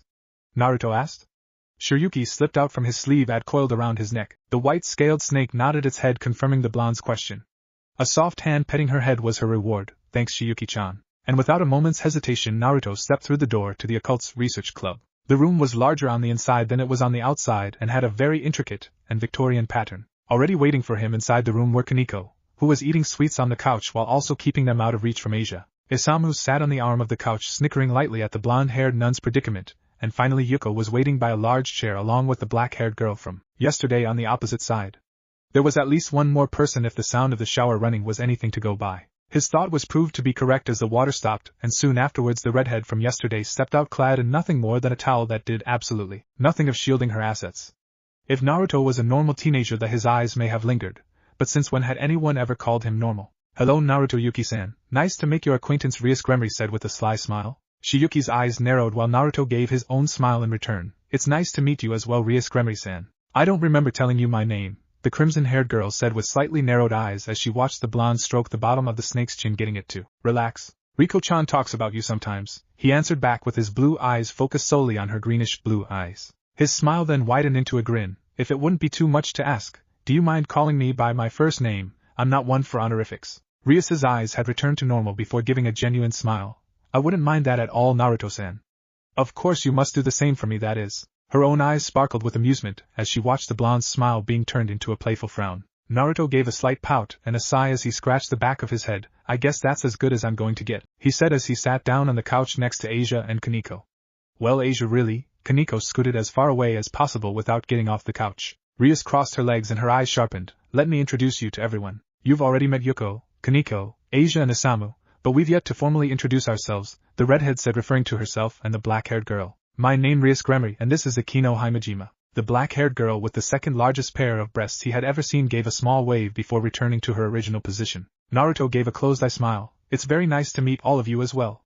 I'm Naruto Yuki, and thank you for taking care of Riko-chan. He had heard how Rias and Akino had protected his sister from some thugs and bullies that were trying to pick on his little sister. Don't worry about it, Usagi-chan is our little kohai, Akino said with a joyful tone at remembering all the times she embarrassed the shy girl and all the clumsy yet perverted situations she got into. Now for the reason you hear. The tone of Rias's voice had changed that showed just serious she was. She had to play this by ear. With the amount of Yuki manipulation she saw yesterday, she was terrified of what a larger one of those Imaris could do, but he could also make a valuable addition to her peerage. But first let me ask you a question. Naruto tilted his head to the side like a confused puppy. Is it about being a kitsune, Devil-chan? He asked as everyone else in the room tensed. Asia scooted away from him before Isamu jumped in front of her with a glowing red gauntlet. Yuko already had a sword at his neck and Kaneko was already ready to punch him in the face. Rias and Akino hadn't moved from their position, but they didn't have due to the amount of magic they had radiating around them. Yuki hissed at the devils before her eyes glowed a sinister grayish color. Naruto tapped her on the nose, getting the snake to look at him strangely. Relax, Yuki-chan. The blonde lightly laughed with pure joy in his voice. The redhead's eyes narrowed. And just how do you know we're devils? She asked with a threatening tone in her voice. This was bad. If he was a spy or a part of another faction, then he could have reason to do some serious damage. Naruto tapped his under his eye as they became the same shade of gray as Yuki's did beforehand. I can see your aura. When he saw the Rias's confused expression, he lightly laughed before elaborating. Everybody has an aura. Different people have different colored auras. But different species have different shaped auras from one another. Like for devils, your aura has leathery wings. The members of Rias's peerage lightly relaxed, but were still ready to attack the blonde if necessary. The redhead's gaze lightened up just a bit. All right, so you know we're devils, but what are you? You have multiple energy signatures, but yesterday when you were facing that Yoma you only had a kitsune energy signature. The blonde pondered how to answer the question. To be honest, I don't have a clue, he said with shrugged shoulders, getting Rias and her peerage to face fault. I've been able to transform like that for as long as I can remember. I can't exactly explain it, and I don't know you enough to trust you with any more information. Rias massaged her temples to steady her thoughts before her oldest friend sat a comforting hand to her shoulder. She gave her queen an appreciating look before she turned back towards the blonde who was now rocking back and forth on his heels. May I ask you another question then? Seeing no harm in the question, Naruto nodded. Fire away. Do you know of peerages? Naruto shook his head in a negative motion. He didn't know a lot about culture of any non-human creature. He only knew the scent of supernatural beings that had different DNA than humans, and even then he didn't know how. He knew he was just born with it. Rias propped her chin on her fist and tilted her head to the side. A peerage is a group of devils who serve under a single devil. That devil is designated as the king. There's also the queen. Akino gave a soft smile in response. Rooks, Kaneko gave a small huff in response before she backed off and returned to her snacks. Knights, Yuko lowered her blade but still kept her guard up just in case. Bishops, Asia squeaked before hiding behind Isamu. And finally pawns, Isamu's gauntlet vanished as she crossed her arms in front of her bust. So it's just like chess, Naruto said, getting the redhead to nod. Correct, and currently I have one rook and one knight piece left. I want you to join my peerage. It will change your DNA and you shall become a reincarnated devil. The Gremory heiress finished with an alluring smile and a hint of her charm magic. Before he could answer, he noticed that Rias had gained a darker manifestation of emotions. Naruto once again shook his head in a negative motion, but before Rias could voice her opinion he continued, I cannot join your peerage, nor can I join any other peerage for that matter. The redhead's growing curiosity won out over her current anger at his rather quick rejection. And why is that? The blonde turned around, showing his back before raising his shirt enough to show the small of his back and his stomach. Asia blushed like a tomato. Kaneko looked away with a small pink tint on her cheeks. Yuko looked up with a hand covering her mouth and a blush across her own cheeks. Isamu ogled Naruto a bit. Even if she was attracted to a page, she still appreciated a pack of well-toned muscles. Akino's expression actually scared him. She was looking at him like he was a piece of meat, and he felt a deer walking into the tiger's den. Rias sputtered before she noticed what he was showing them. There on the middle of his lower back was a glowing yellow symbol. The symbol looked like an old-fashioned bow and arrow. As soon as she tried to get closer to look at it, the symbol pulsed and gave off a small pulse of light magic. Naruto turned back around unknowingly, giving the girls in the room a free preview before he put his shirt back down. This symbol prevents me from becoming a permanent reincarnated devil, he said with a light frown as he watched the redhead's hope leave her. He sighed before sitting on the couch. I may not be able to become a member of your peerage, but I may be able to help. What's wrong? Nothing. Naruto crossed his arms and shook his head. Nope, you can't lie to yourself, Rias. Let me guess, you're in an arranged marriage set by your parents with a chauvinistic girl that cares more about your body than she does about your overall personality. You've been trying for years to break the contract, but have failed every time because she still wants your body no matter what. Did I hit the bullseye? The Gremry heiress had wide eyes as did the rest of her peerage.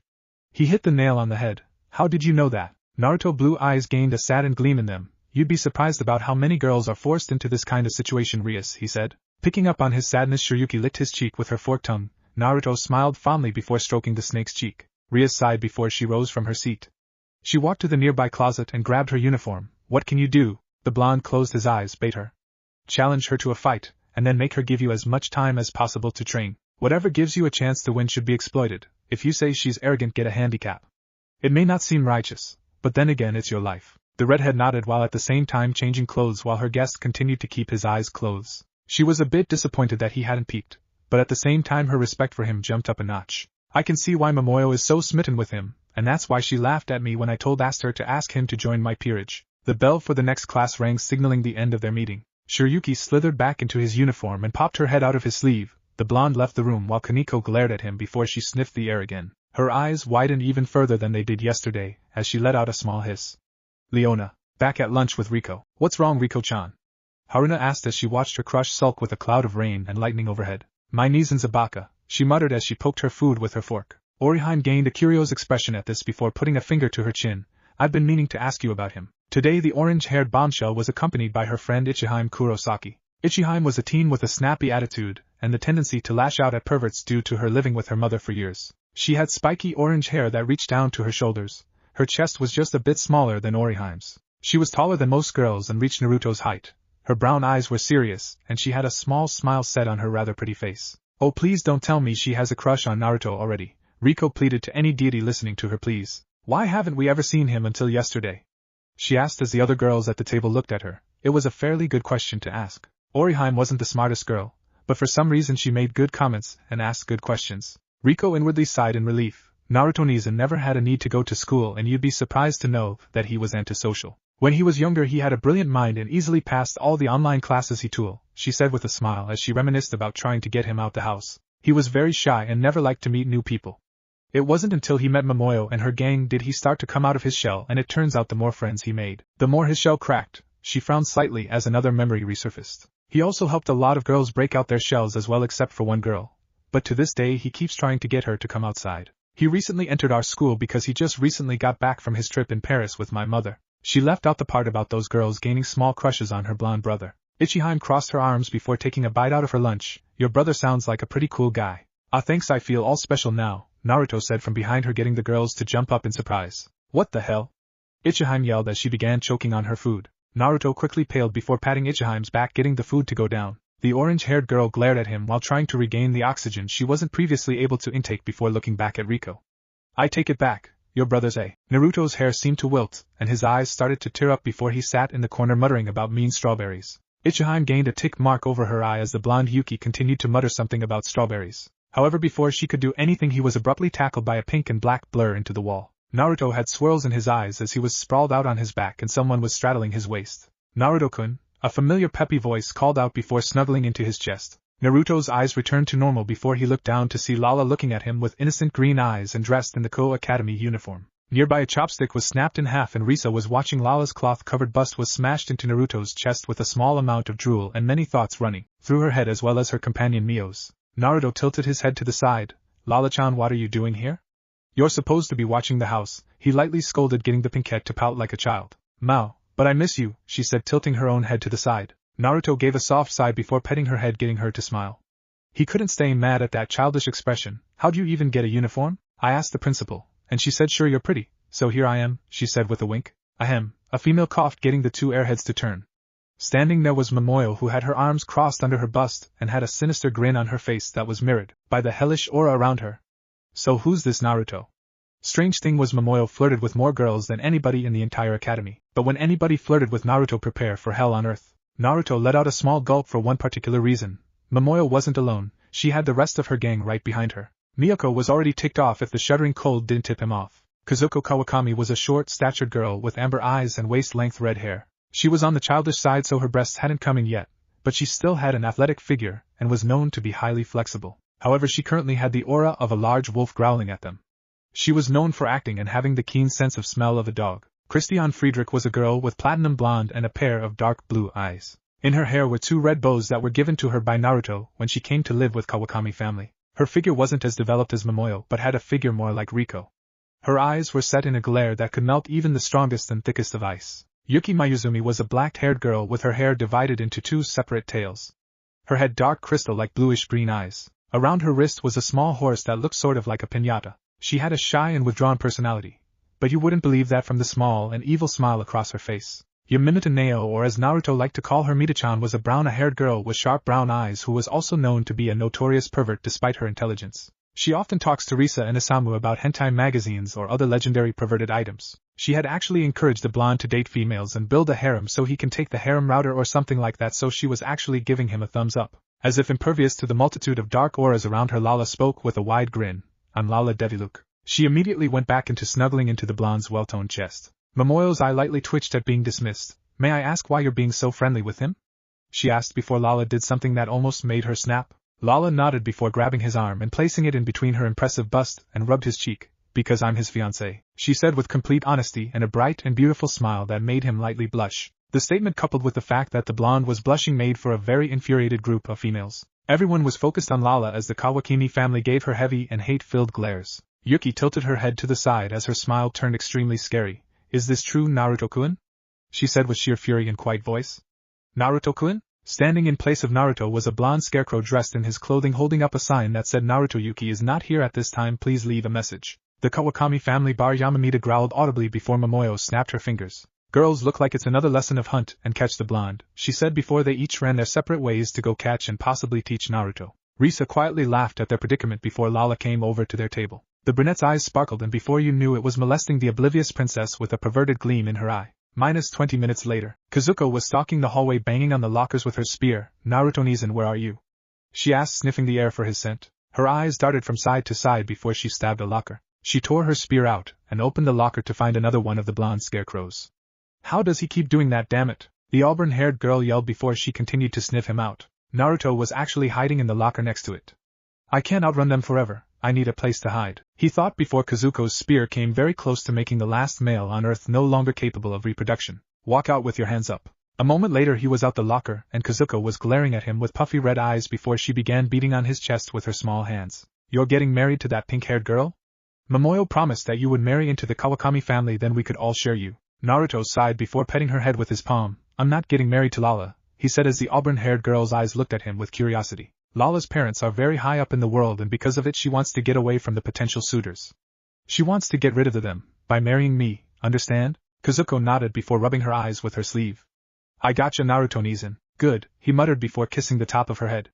"Now can you explain this to the others so my ass doesn't wind up in Momoyo's torture dungeon later?" Kazuko blushed a little before nodding and running down the hall. Naruto's gaze turned serious as he stared down the opposite end of the hall. "I know you're there." The silver-haired girl with red eyes from yesterday stepped out as she gave him her own icy stare in response. The two continued to stare with either backing down before the silver-haired girl said two words, "Fight me." "Alright." Hiss. Break. On his way to math class something grabbed his sleeve before pulling him into a hallway. A second later he groaned as his back hit the wall. The culprit was none other than Risa's rook Kaneko. "Where?"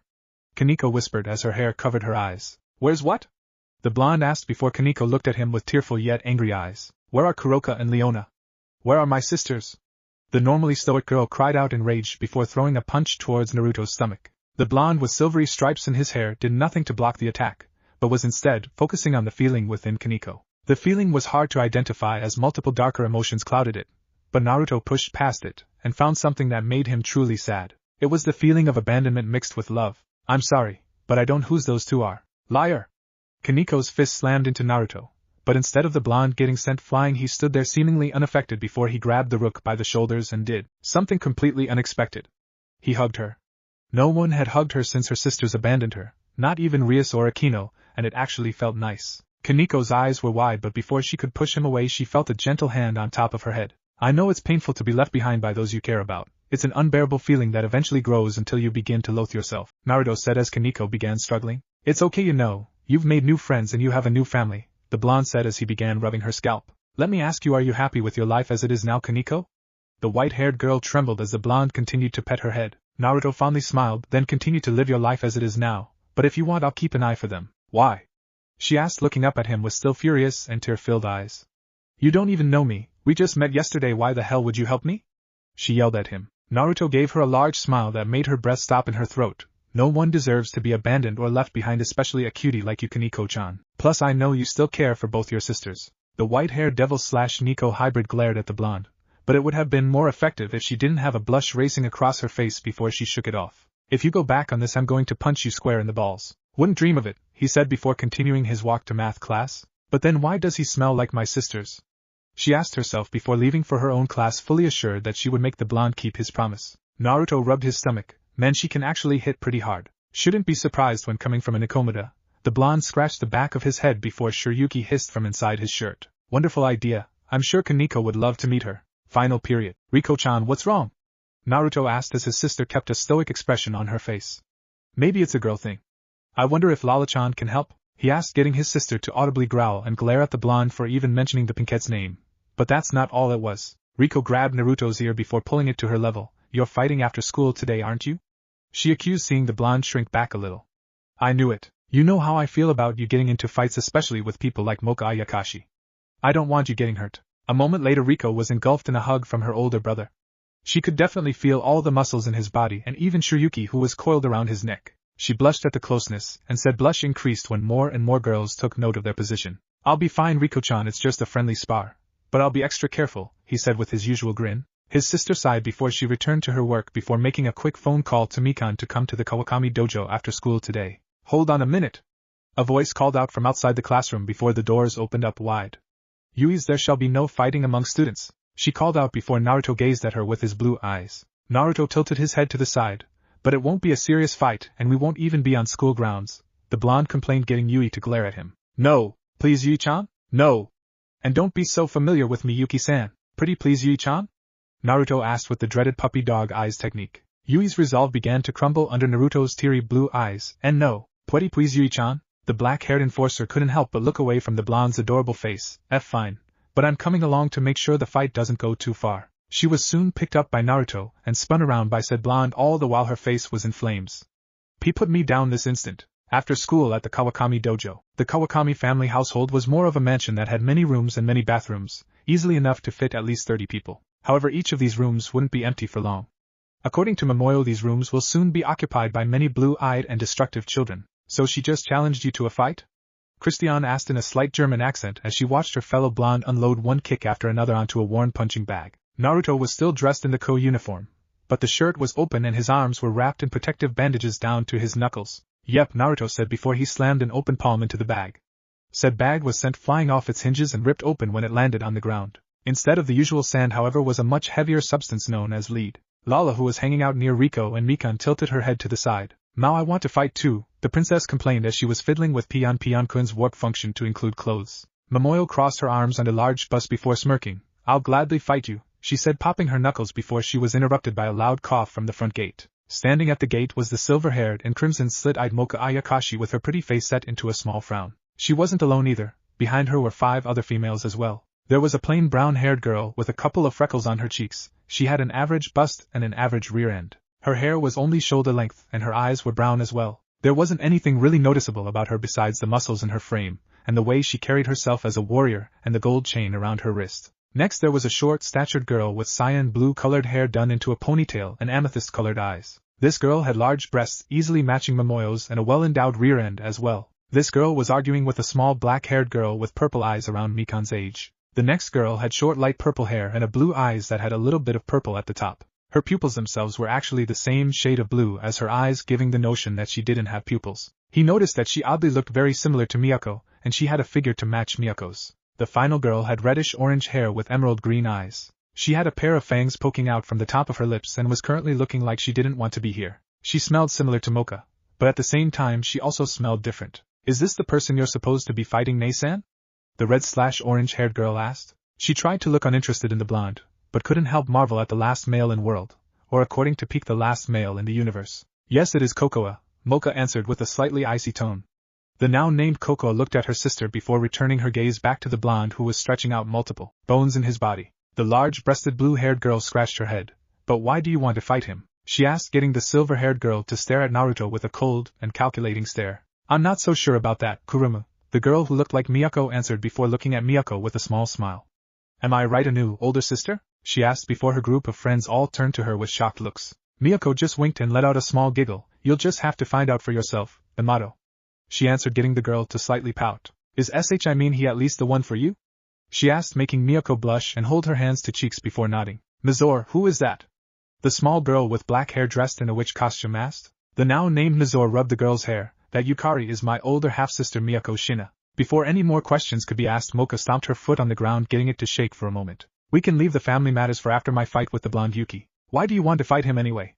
Kuruma asked, getting Moka to glare at the cyan-haired girl. The silver-haired girl pointed at the grinning blonde who was playing with the snake coiled around his wrist. Something's off about this person, and I want to find out what it is exactly makes him so special to be born a male.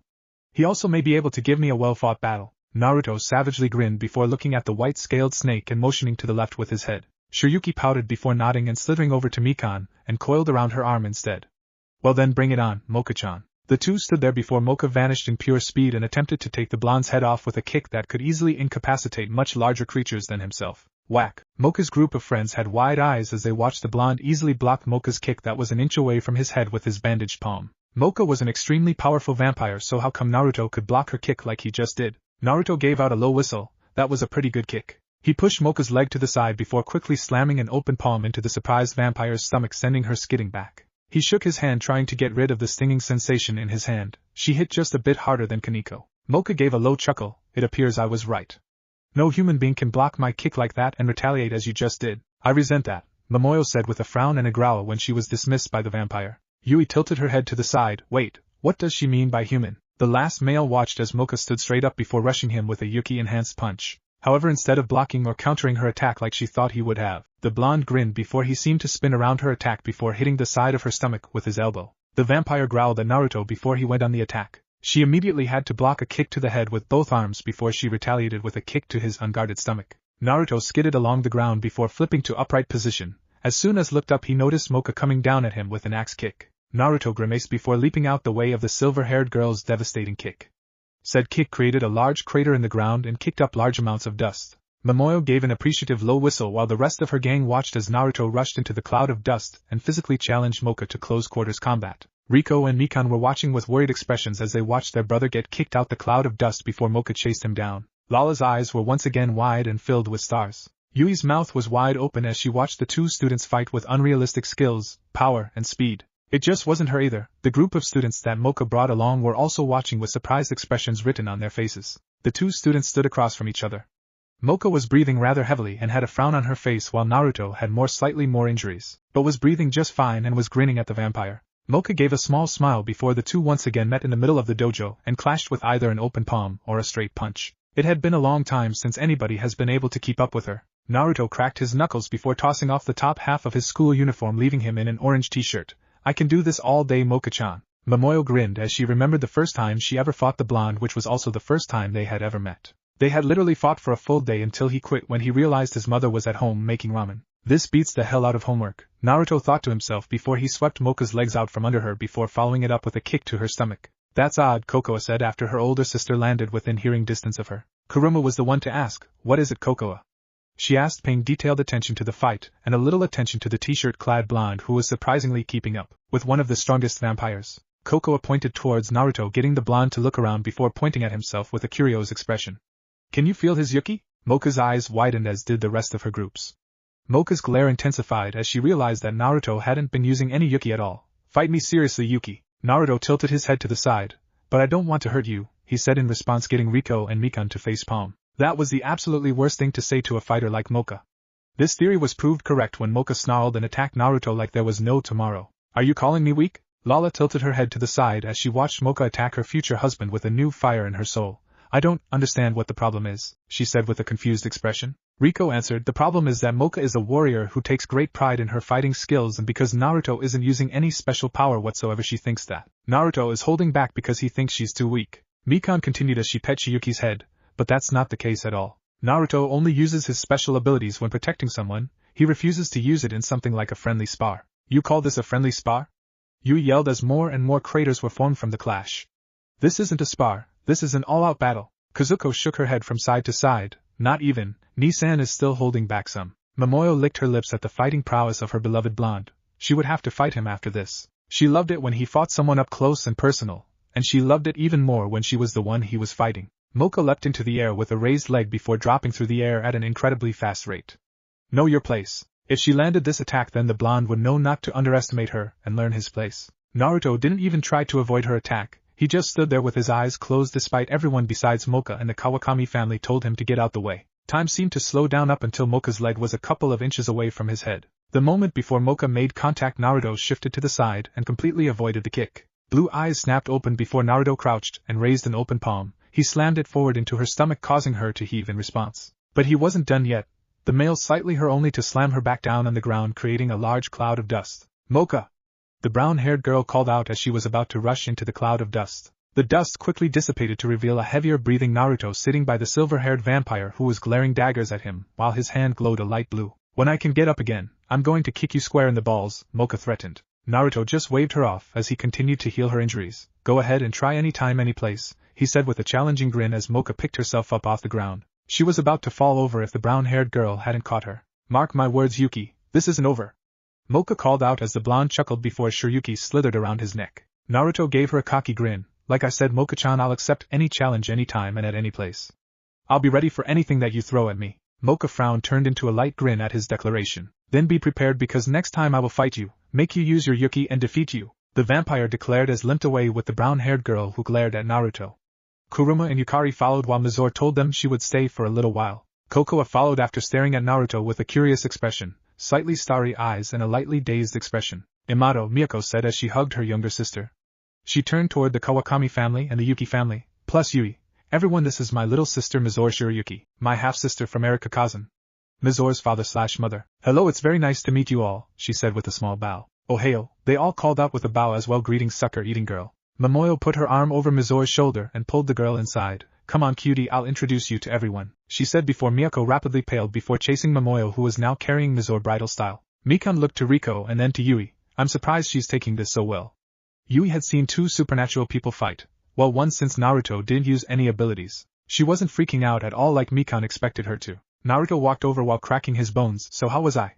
He asked with closed eyes and a smile before Riko pinched his cheek. Ow ow ow. No more fighting for a few days, Naruto, she said as she began checking him for injuries. You have a bruised rib and few more bruises around your stomach, she said before she noticed her hands were all over her brother's abs. She quickly pulled them away as if she was burned by fire. Yui rose to her full height before staring at the blue-eyed blonde. Fighting is not appropriate for a school environment, she said before looking off to the side. But I've never seen Akashi actually smile until now, so a spar is perfectly fine. She completely avoided his gaze until he scooped her up in another bear hug. Put me down, Yuki-san. Naruto put his forehead up to her red one, while still only clad in his t-shirt, making sure she could feel her muscles. Yui's face turned from tomato red to a deep scarlet. Are you alright, Yui-chan? Put me down, and stop saying my name with such familiarity. That night, man, that was fun, Naruto said as he dried his head with a towel wrapped around his waist. Waiting by his room was Lala, who looked a bit nervous for some reason, if the poking of her fingertips was anything to go by. Lala-chan? The pinkette looked at him with her emerald green eyes. Naruto-kun, can I ask you a question? She asked, getting the blonde to nod in response. Do you think we could still get married? She asked. Naruto sighed as he turned around. Lala-chan, I thought you understood that I wouldn't marry you because you need help with your. Naruto began before Lala interrupted. No! She yelled before tackling the blonde to the ground. He straddled his hips and looked at him with a pair of pleading green eyes as he looked at her with curious sapphire blue eyes. That's not why. You told me what love feels like and you made my heart thump with your smile. She grabbed his head and placed it on her left breast, making him blush. Can you feel it? This is my heart beating for you. Sure enough, he could feel her heart beating rapidly. Lala-chan's heart is beating for me? He asked, getting the girl to nod. Lala leaned in and gave a small and quick kiss on the lips that managed to express her feelings. Naruto's eyes widened before his sisters came running down the hall with a wide-eyed Shiryuki in Riko's arms. As soon as Lala finished her quick kiss, both Naruto and Shiryuki were bathed in a blinding light. Damn it, Riko swore before looking at Mikan. The brown-haired Yuki sighed before nodding back at her sister. Mikan quickly took off down the hall looking for something. The light died down to reveal a changed Naruto and a changed Shiryuki. Shiyuki's transformation was much more prominent, as she wasn't even a snake anymore. In her place was a four-legged creature with a pale complexion with pink feet, ears and tail. It had ribbons around its neck and ears plus 2 feelers attached to its head, Sylveon from Pokemon. Naruto's now golden blonde hair had grown shaggier and longer, at least to his shoulder. His eyes were now a deep cyan-colored. His whisker marks had vanished, and his face had become a bit thinner. The main features added, however, were the pair of bat-like wings protruding from his back and the long black tail that ended in a 5-pointed star. Not even a moment later, Zastina busted through the front door with her energy sword ready to cut down all intruders. The right hand of Lushan stood with wide eyes and an open mouth, and she watched what seemed to be a male Devolukian standing in front of her. Lala-sama W who? W what? She asked but got no reply. She turned towards the young princess who was sniffing the air with a large blush on her face. A moment later her own nose picked up a sweet scent that smelled absolutely delightful, like cinnamon buns or a pastry shop. Lala fanned herself as she began sweating, making Riko turn even paler than she already was. Oh shit, not again! She cried out before Lala tackled her brother to the ground. The pinkette began inhaling the blonde's scent. The blonde's eyes grew wide as Lala pinned him to the ground with her enhanced strength. Naruto-kun, she sang as her eyes were only half open. You smell absolutely wonderful. She pressed herself into the blonde, trying to take in more and more of his scent. Nearby Zastina was shedding some of her armor, revealing an athletic form and surprisingly a large pair of breasts. Steam began rushing out Naruto's ears when Lala actually licked his cheek. Riko quickly squashed her current jealousy before grabbing Naruto and running down the hall. Lala growled at Riko before looking at a now dazed Zastina. With a quick nod the two took off to chase down the male Devolukian. Damn it, Naruto! Riko cried out from behind a barricaded door. Blocking the door was Naruto himself, Yuki, who using her body and everything heavy that they could move. Naruto-kun, open up, I just want to talk to you, Lala said with a voice so sweet it sounded scary. Please open up, Naruto-dano, Lala-sama, and I just want to ask something of you, Zastina said as the banging became louder and stronger as time went on. Naruto gave a sigh of relief when the banging stopped, only for an arm to break clean through the door and grab his neck. Ariko-chan, Naruto choked out while his sister tried to pry Lala's fingers from her brother's neck. But damn, the pinkette was strong. Whack! Whack! Two large dongs were heard from outside the door, and the hand choking fell limp. Behind said door Mikan stood over the two fallen Devolukians with a satisfied grin as she twirled her signature frying pan. I think I enjoyed that a lot more than I should have.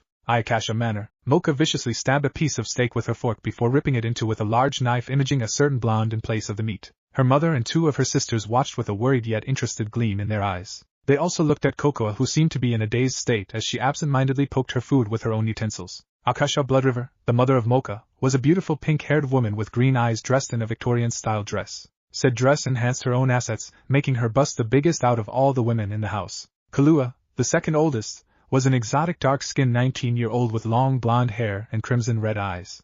She was dressed in a white school uniform that belonged to the Karen private school and had the second largest bust in the home. But no one could deny that her rear was definitely the best. Akua, the oldest, had short blackish blue hair down into four small ponytails and slitted red eyes just like her sisters. She was dressed in a Chinese cheongsam, and despite being the oldest she was the shortest of the four sisters and a small breast size, something that if teased about she would kill the person with a rusty blender. The three elder vampires looked to one another, seeing who would ask the dreaded question. Akasha had to inwardly groan as her two daughters in all but blood gave her the dreaded puppy dog eyes. So anything interesting happened today? Akasha asked. Moka continued to glare at her food. Nothing important. Kokoa gave a sigh in her still dazed state. Moka got into a fight today, she said without fully realizing that she just gave up her own sister. The red-headed vampire ignored her sister's angry glare as she found herself flashing back to the fight. Akasha went into parenting mode. Moka Akashiya, I thought you knew better than to get into a fight with somebody from Ko Academy. There's all types of people who have connections to some of the strongest clans in the underworld. Moka shook her head in a negative motion. Not this person. Yuki-san isn't a devil like Gremory or Citriar, she said, getting her mother to blink. I have no idea what Yuki-san is. Akua raised an eyebrow. Does this have anything to do with the surge of Yuki from yesterday? She asked. Akua herself had gone into the same forest for simple curiosity to try and find what caused the large influx of energy, but the trail just seemed to vanish after she left the forest. Moka nodded yes. I assumed Yuki-san had something to do with it, as he enrolled in class yesterday. I further believe Yuki-san was the one to cause it after fighting him, she said with a calculating expression. Well, why don't you just wait? Did you say he? Kahlua asked with wide eyes. Akasha did a spit take with her small glass of wine while Akua choked on her food. The silver-haired girl nodded, making all the three have incredibly wide eyes. Moka, how did this Yuki-san fight? Her mother asked. Moka's glare returned full force as she remembered her defeat at the hands of Naruto. He fought with a style I have never seen before. He used open palms rather than his fists, and he also took some damage just so he could deal it back to me at twice the force. Akua raised an eyebrow. Moka-chan, did you lose the fight? The silver-haired vampire growled. Yes, I did, and that bastard had the gall not to use any Yuki when fighting me, she replied as the three elder vampires had dropped jaws. Even if Moka's power was limited, she shouldn't have any problem dealing with the boy. But if he could beat her without using Yuki, then he must be a force to be reckoned with. But I won't underestimate him next time, and then he will learn his place, Moka declared with vengeance. Kahlua giggled at her half-sister before pointing at her full-blood-related sister. So what's wrong with Kokoa-chan? All she got in response from Moka was a shrug of the shoulders. Akasha stood up and walked over to the redhead. Hold on, I think I've seen this before. The pinkette looked over the youngest of the 4 sisters while huffing and mumbling inaudibly. After several moments she stood back from Cocoa and turned towards the other sisters. Well, all the signs are there. Everyone, I believe Cocoa has her first crush. What? Everyone, even Cocoa, who had finally snapped out of it, yelled, Yuki home. Naruto felt a shiver go down his spine as he laid in bed. I think my life is about to get much more hectic, he said as before brushing a stray hair out of Riko's face before kissing her forehead. He did the same with Mikan before finally falling asleep with Shiryuki on his chest still in her Devolukian mode. Riko locked them behind the door to her room that was basically impenetrable. Lala and Zastina were still knocked out from the frying pan, but Naruto had taken the liberty to put them in the guest room. The sun shined brightly into the Yuki household and into the eyes of a very tired and confused Lala and Zastina. The pinkette rose from the bed and stretched out her limbs before shivering a little due to her not having her usual sleeping pillow aka Naruto. Zastina rose from the other side of the bed holding her head due to her killer headache. What the hell happened? I usually don't feel this hungover unless Lushin-sama pulled me and along with Sephi for their nightly games. Mal, where's Naruto-kun? Lala asked before Peek flew over with her small robot arms, moving around erratically. Peek, what's wrong? Lala-sama, it's incredible. I mean, it's amazing.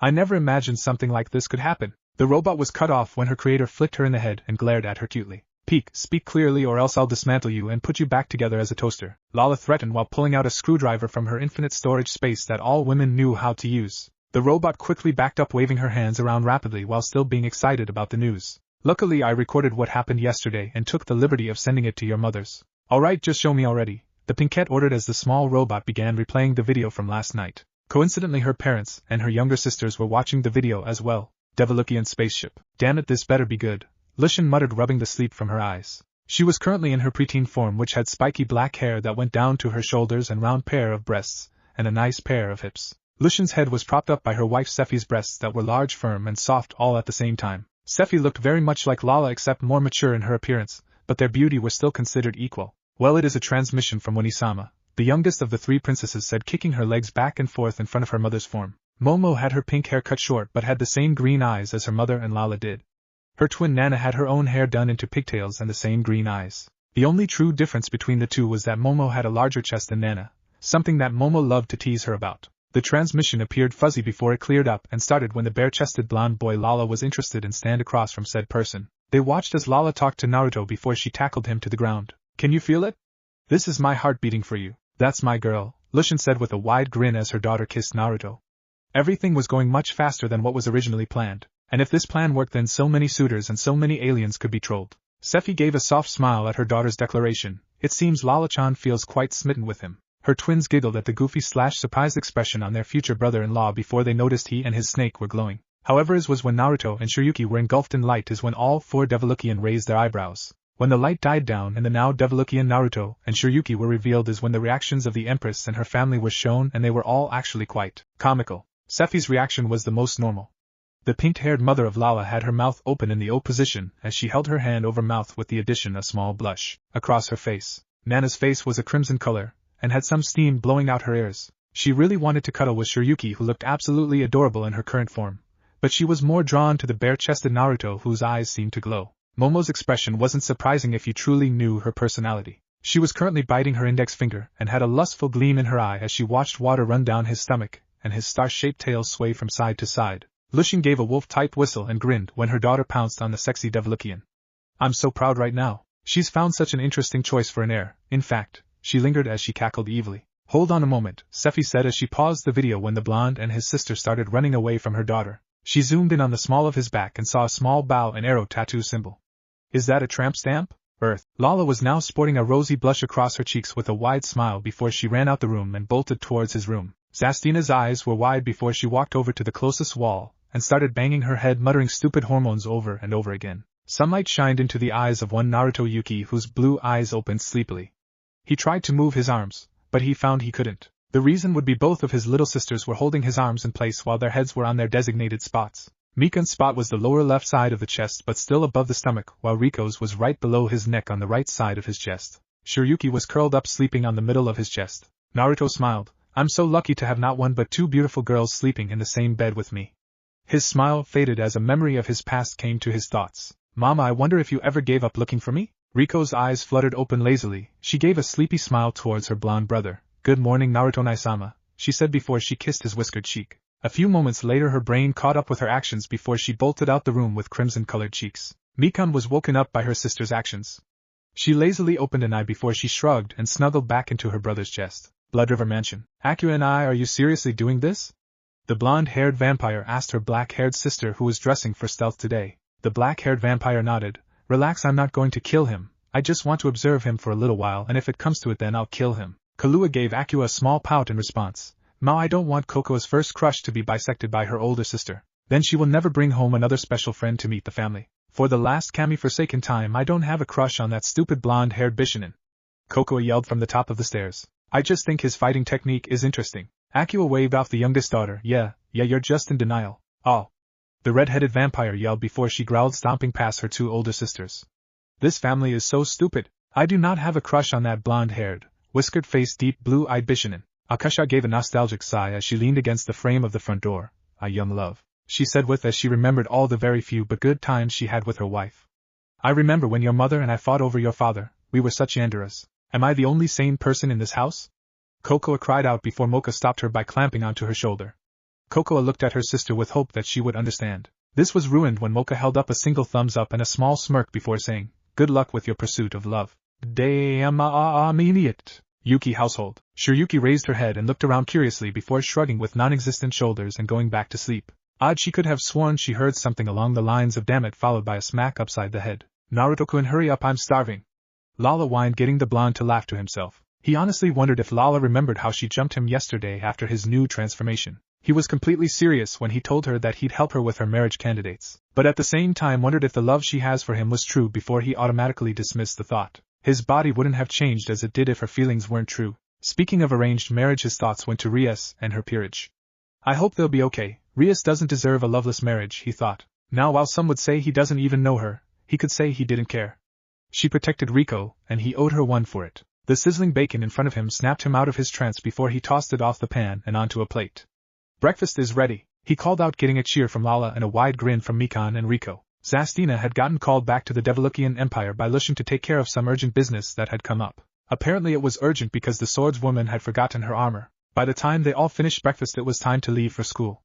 As soon as they left the house, Naruto had once again let Mikan ride on his shoulders. See you later, Mikan-chan, Naruto said as with a peck to the forehead, getting her to blush in response before she turned and walked onto the campus. The three high school kids quickly dropped off Mikan at her school before continuing to Kuo. Rico-chan. Someone called out from nearby. Suddenly Rico moved to the left, avoiding a brown blur and a black blur, who hit Naruto instead. The one who had called Rico was none other than Haruna, who greeted Rico with a bow. Lying on Naruto's chest rubbing their heads were both Risa and Mio. Risa groaned, Kami, what are you made of?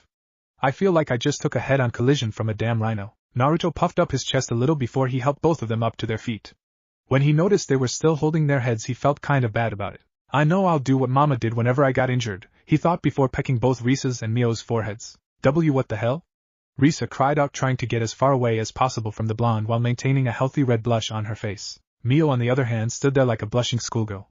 Which she is. Naruto shrugged and turned, only to be met with a pouting Lala and a glaring Rico who had puffed up cheeks. What? Nothing, Rico muttered before turning and continuing her walk towards school. Lala didn't say anything, but simply held her head up with her nose high in the sky. Shortly the two were followed by Haruna, Risa and Mio. Girls are weird, he muttered before he heard what sounded like someone cutting metal. The blonde pinpointed the sound and found a cloaked individual quickly slashed through the metal pillars, keeping a billboard standing. His blue eyes quickly snapped to the sidewalk to where the billboard would fall and spotted a brown-haired girl with amethyst-colored eyes dressed in a yellow sundress walking around with a small smile on her face. The blonde silently swore before he locked gazes with Yuki, who had slithered out of shirt. Without another word, the billboard fell from the top of the building and quickly approached the ground, ready to squash the brown-haired girl flat. It seems his sister and her friends had noticed as well. Lala herself was already about to run/fly and save the girl, but she wouldn't make it in time. Naruto gave a small breath before he just seemed to vanish. A flash of yellow passed Rico, Lala, Haruna, Risa and Mio before continuing to head towards the brown-haired girl. If anyone had been paying close attention, they would have noticed the brown-haired girl's eyes widen in recognition. The billboard hit the ground uselessly while on the other side stood Naruto carrying the brown-haired girl in the bridal position. Are you okay? He asked, paying more attention to the cloaked figure who had vanished from the top of the roof like she wasn't even there. A delicate hand turned his head to face the girl he was holding in his arms. Do you mind putting me down? She asked sweetly, getting him to set her down. Now that he was closer, he could notice a couple of things. Her chestnut brown hair was long and flowing and her eyes sparkled with amusement. The girl was extremely feminine in both appearance and figure. She had the second largest bust he had ever seen, but what attracted him were her eyes that seemed to glow. "Naruto, are you okay?" Riko said, checking her brother for injuries. When she found he was okay, she turned to the other girl only to stop when she laid eyes on the girl's chest. They were fucking huge. They were even bigger than Akino-senpai's, for crying out loud. It wasn't just Riko feeling that way either. The girls with them all noticed the girl's large breasts, and glared at their own assets in response before glaring at the brown-haired girl. Just looked at her brother like a piece of delectable chocolate. "May I know the name of my savior?" she asked with a slight chuckle. "Name's Naruto Yuki, what's yours?" he asked with a tilt of the head and a curious expression. The girl inwardly blushed at his innocent expression. "Kimi Aoi. You can just call me Kimi if you like." She gave a small curtsy and looked at the blonde, and she was a bit surprised when she noticed he was staring at her eyes rather than her plentiful cleavage. Naruto bowed before winking at the girl. "Nice to meet you, Kimi-chan." The girl giggled into her hand. "It's nice to meet you as well, Naruto-kun." Before anything else could be said, Riko grabbed his ear and pulled. "Let's go, we're going to be late for class," she said, completely ignoring her brother's cry of her pulling his ear. Riko was quickly followed by her crush, Lala, and their classmates. Kimi was left alone in the street, with a small smile across her face and her arms under her large bust. "Era, such an interesting boy," she poked out her tongue and slightly licked her lips with a seductive gleam in her eyes. "I wonder how he tastes at school." "Alright class, it's time for dodgeball, Daidoji," gym teacher said with a grin across her face, holding one of the dangerous elastic red balls in her hand. Half the class versus the other half of the class, and at least one person was getting hit with a ball. The Yuki siblings were standing together on one side, and on the other side were a couple of girls that were notorious for bullying some of the shyer girls around campus. One of which was a tall brown-haired girl with multiple piercings that went by the name of Saizu Onimura. Said girl smirked evilly at her favorite target hiding behind her older brother. Riko's expression was one of fear, something that her brother quickly picked up on. Naruto followed her line of sight to the grinning Saizu. "Riko," said girl, looked up to find a rare sight, a serious Naruto with blue eyes made of ice. "Is that the Saizu you told me about? The same one that bullied you and continues to try and bully you to this day?" he asked as the air around him turned cold and frigid. His sister nodded, making his aura even colder. Daidoji blew the whistle, and only a couple of seconds later Saizu already had a ball in her hand. "Riko-chan, come on out from and play," she called out manically before she noticed her target hiding behind her brother. "Or get out the way." When he didn't, she grew enraged before throwing the ball with surprising speed. The blonde used the back of his palm to hit the ball upwards like it was nothing. "No one bullies my Riko-chan," he whispered before nodding towards Saizu. Riko lightly blushed at being called Naruto's Riko-chan. She noticed her brother nod towards the surprised girl. Riko's expression turned somewhat serious before she began looking around the gym. "Naruto, 30 degrees on the west wall near the corner," she said while Saizu tried to get another ball and everybody else was wondering in interest. "Got it," Naruto said, throwing the ball at the west wall of the gym. The ball bounced off the west wall, hit the north wall, and the ball began bouncing from wall to wall without any signs of stopping. The ball wound up about to strike Saizu's face only for the girl to dodge. "Ha! You missed!" she jeered, not noticing the ball bouncing off the wall behind her before it smacked her in the back of the head. "Yash," Naruto and Riko said with an individual fist pump. "That's my Yamato," Naruto said, hugging the orange-haired girl, getting her to blush once again. Both of his sisters had an incredible yet very scary ability. Mikan could take a gang of full-grown women with anything laying around, while Riko had the uncanny ability to find angles and paths. Even ricocheting bullets were no match for her vision. Lunch period. "Ah, ramen," Naruto sighed blissfully before devouring the bowl of noodles like there was no tomorrow. Riko and Lala giggled at their brothers/lovers' eating habits, while the other girls sitting at the table were just trying to figure out where all of it was going. Risa and Mio couldn't look the blonde in the eyes with blushing a bit. It got even worse when Naruto called them Risa-chan and Mi-chan. Both girls had a healthy red glow on their faces, and even then he didn't notice. "I feel like I'm forgetting something," he thought to himself before sorting through what he still had to do today before he smacked his forehead. "Damn, I forgot I had to talk to Rias and see if she got the extension. Riko-chan, Lala-chan, do you want to come visit Rias-chan with me?" he asked, getting both of them to almost automatically nod in response. One was going to protect her brother from the red-headed Gremry, and the other wanted to learn more about her husband's friends. Soon enough they arrived at the Occult Research Club, but before they entered Naruto hesitated. Blue eyes peered at Riko and Lala from over his shoulder. "Be careful." He opened the door, and his eyes widened as a large fireball came racing towards him at high speed. "Damn it," he thought. Thinking on the fly, he pushed both Riko and Lala inside the clubroom to the ground so that the fireball pass over them. "Son of a dash," he said before he crossed his arms to block the incoming fireball. Boom. Soon enough the door frame was lit up in flames, much to the horror and shock of the members of the Occult Research Club and another person inside. Moments before, Ria sighed as she crossed her arms. "I'm glad they allowed me the extension, but I feel like Riser accepted the handicap too easily." "I think she's up to something," the crimson-haired girl said. Akino gave her a curious stare. "I didn't think Riser was one smart enough to play dirty before a match." "That's the problem, she's not. She's been acting even more arrogant than usual, which I didn't even think was possible." Rias continued before a magic circle appeared in the middle of the clubroom, making everyone in the room tense. When the magic died down, standing there was a beautiful silvery white-haired woman dressed in a maid outfit. This was Agraphia Lucifer, the ultimate queen, a very powerful ice magic user, and the wife of Rias's older sister Surzex. "Hello Gremry-sama," she said with an icy and monotone tone and a small bow. "Graphia-chan, not that I'm not happy to see you, but what is it?" Rias asked with a curious expression before seeing the Ice Queen's expression turn apologetic. Rias's eyes widened in realization before a larger magic circle appeared in the clubroom. When the light died down, a blonde-haired woman with an arrogant expression was standing in front of the Occult Research Club leading a large group of females. The woman had long blonde hair and a pair of arrogant green eyes. She was wearing a black blazer that was zipped down to reveal a generous amount of cleavage. "Hello Rias." "Hello Riser," Rias said back with a bitter tone as the blonde woman chuckled like she knew something Rias didn't, which she probably did. "What do you want?" Riser shrugged. "What? Can I come check on my wife and my new hair, I mean additions the Phoenix peerage," she said. She didn't actually misspeak, and she also knew that Rias knew that as well. As soon as she broke, Rias and her peerage members were next. Especially that big-breasted queen and her rook.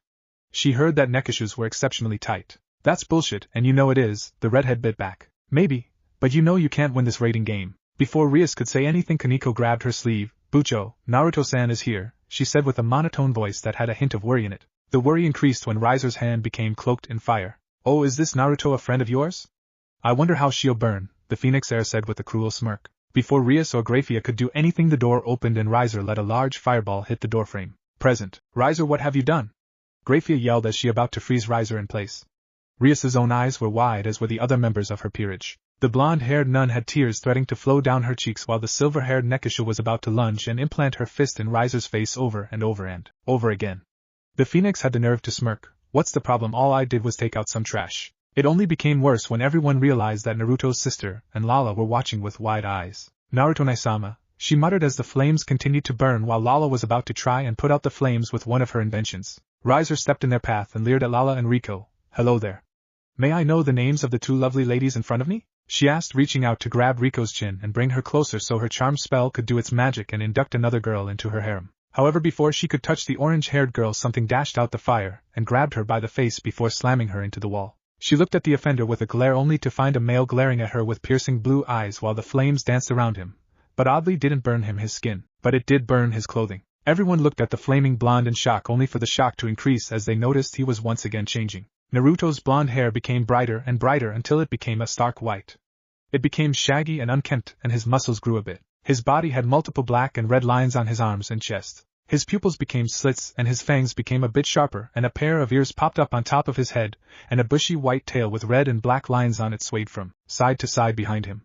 The surprising thing was that his new features weren't fox-based, but wolf-based instead. The group of women cried out in outrage before moving to destroy the person who dared to even touch their king, only to be silenced when the white-haired teen made a strange symbol with his fingers.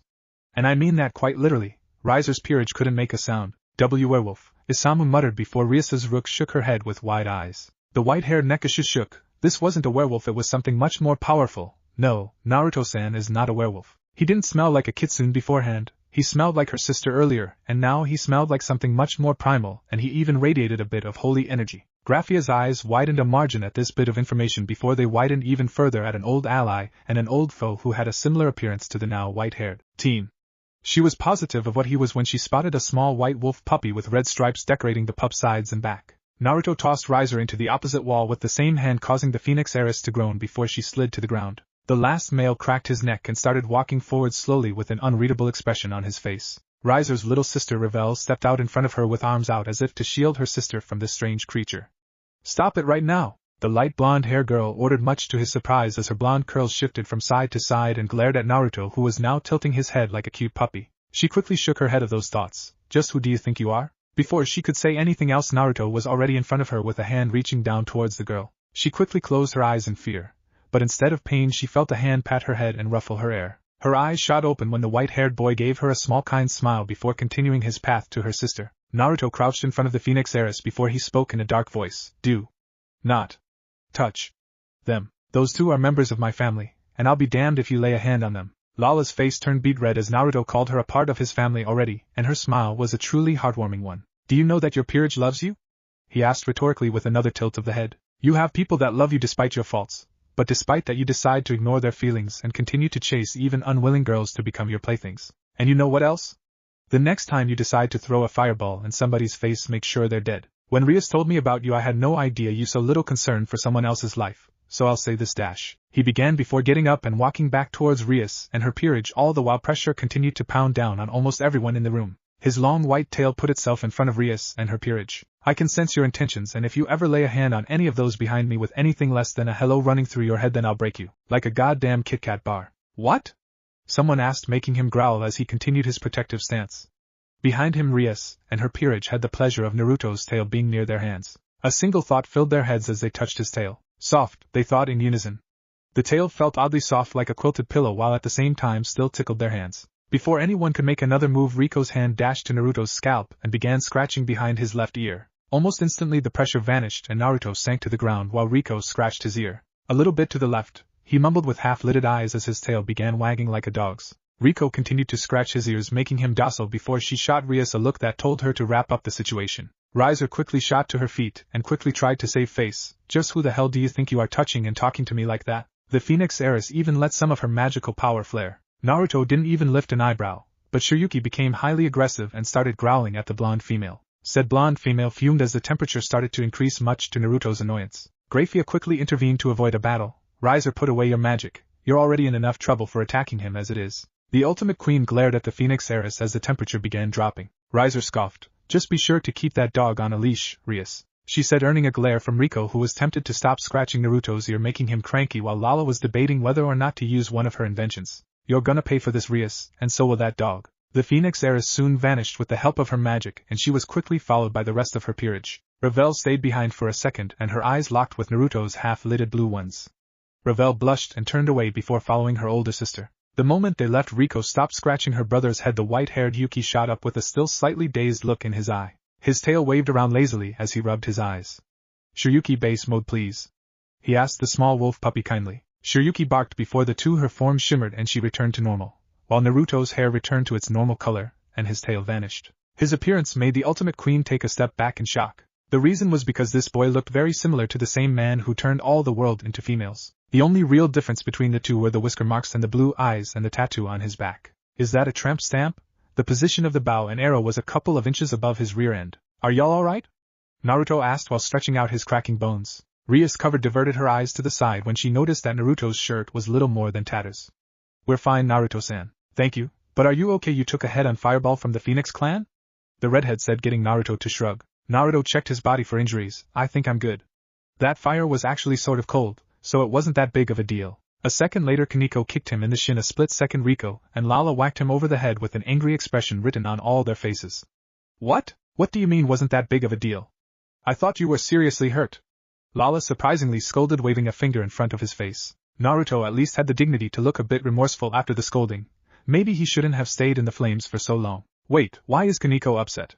Kira asked, only to be shut up by a glare from the silver-haired cat girl. Because he promised me something, and if he's reckless then he'll die. If he dies then I'll bring him back before I kill him by kicking him in the crotch, repeatedly. Sorry, he said, looking down along with Shiryuki.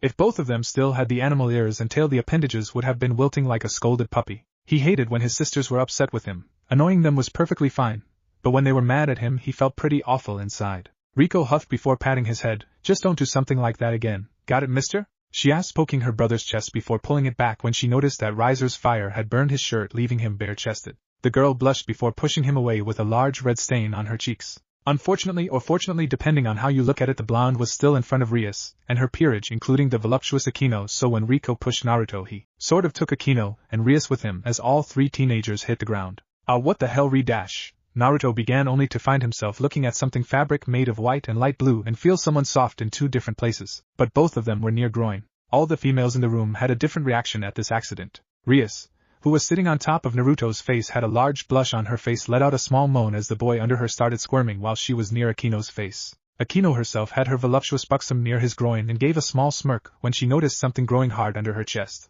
The blonde-haired nun let out an eep before she covered her eyes while her face was beet red. Her brown-haired perverted friend was cursing the male blonde for everything that he was worth for stealing the feeling of Akino's wonderful épée. Kaneko was already cracking her knuckles while Yuka looked away from the situation with a small blush on her face, but you could tell she was trying not to laugh at her king and queen in such a compromising position. Even the Ultimate Queen had her right eyebrow twitching as her magic levels began fluctuating. Lala was pouting cutely with pink cheeks while Rico was a bit angry, but she knew it was partly her fault that this happened. Akino gave a small smirk as she started moving, Era, I can feel something getting harder, she teased. A second later the boy underneath her and Rias vanished before the Naruto was hiding behind his younger sister's much smaller frame. His face was a crimson hue with wide eyes. That was me, Nakino, Rias scolded with a small blush on her face as her queen had a blank expression, while staring at Naruto's wide eyes. She licked her lips, getting a shiver to run down his spine before he bolted out the clubroom. Riko glared at the queen with a pout on her face before she realized that her brother was almost shirtless and in a school full of horny schoolgirls. Naruto, get back here! Riko called out after her blushing brother, something she found absolutely adorable. Lala soon followed with a frown on her pretty face, while at the same time swearing that she would make Naruto blush like that too. Akino, what was that, a Akino? Rias asked her queen, who was now holding her cheek with half-lidded eyes that also held a look of lust. The black-haired bombshell slightly giggled to herself. You see, Akino had one more fetish than just being a sadist and a masochist. She adored cute things that she could make even cuter by making them blush or shy, and a blushing Naruto had scored a perfect score on her fetish list. Lala and Riko just added to that, making her a shiver go down her spine at having all three blushing near her. Isamu spoke up, I feel incredibly jealous of that blonde-haired bastard, but at the same time I wish him all the luck in the world right now, she whispered, watching Akino creepily giggle to herself as she started muttering as well about handcuffs and whipped cream. Unknown location. A lustrous mane of long red hair shifted from side to side as the owner was cooking in a large kitchen. The red-haired woman had unusual yellow eyes that were behind a pair of black-rimmed glasses. The woman let out a small laugh as she heard the usual stomping that occurred at her home every morning. How was your assignment last night? The woman asked with a small chuckle as the stomping stopped and the sound of a head hitting the table rang out. The occupant at the table groaned lowly. It was so boring. I mean, those people didn't even put up much of a fight. I'm just glad Matsuri was there, the occupant finished with a lewd giggle, making the red-headed sigh. Her daughter was notorious for having affairs with her teammates. This is all practice for when I find the other pieces, the teenager said, licking her lips as green eyes flashed dangerously. How did I get such a perverted daughter? The red-haired woman asked herself as she began setting the table for 6 people as 4 more pairs of feet stomped through the house, and the front door opened. Just be careful. No one knows what will happen if you kill the other pieces. The green-eyed girl shrugged. Doesn't really matter what happens as long as peace reigns supreme. Math class. Naruto sighed with a hint of boredom evident in his eyes.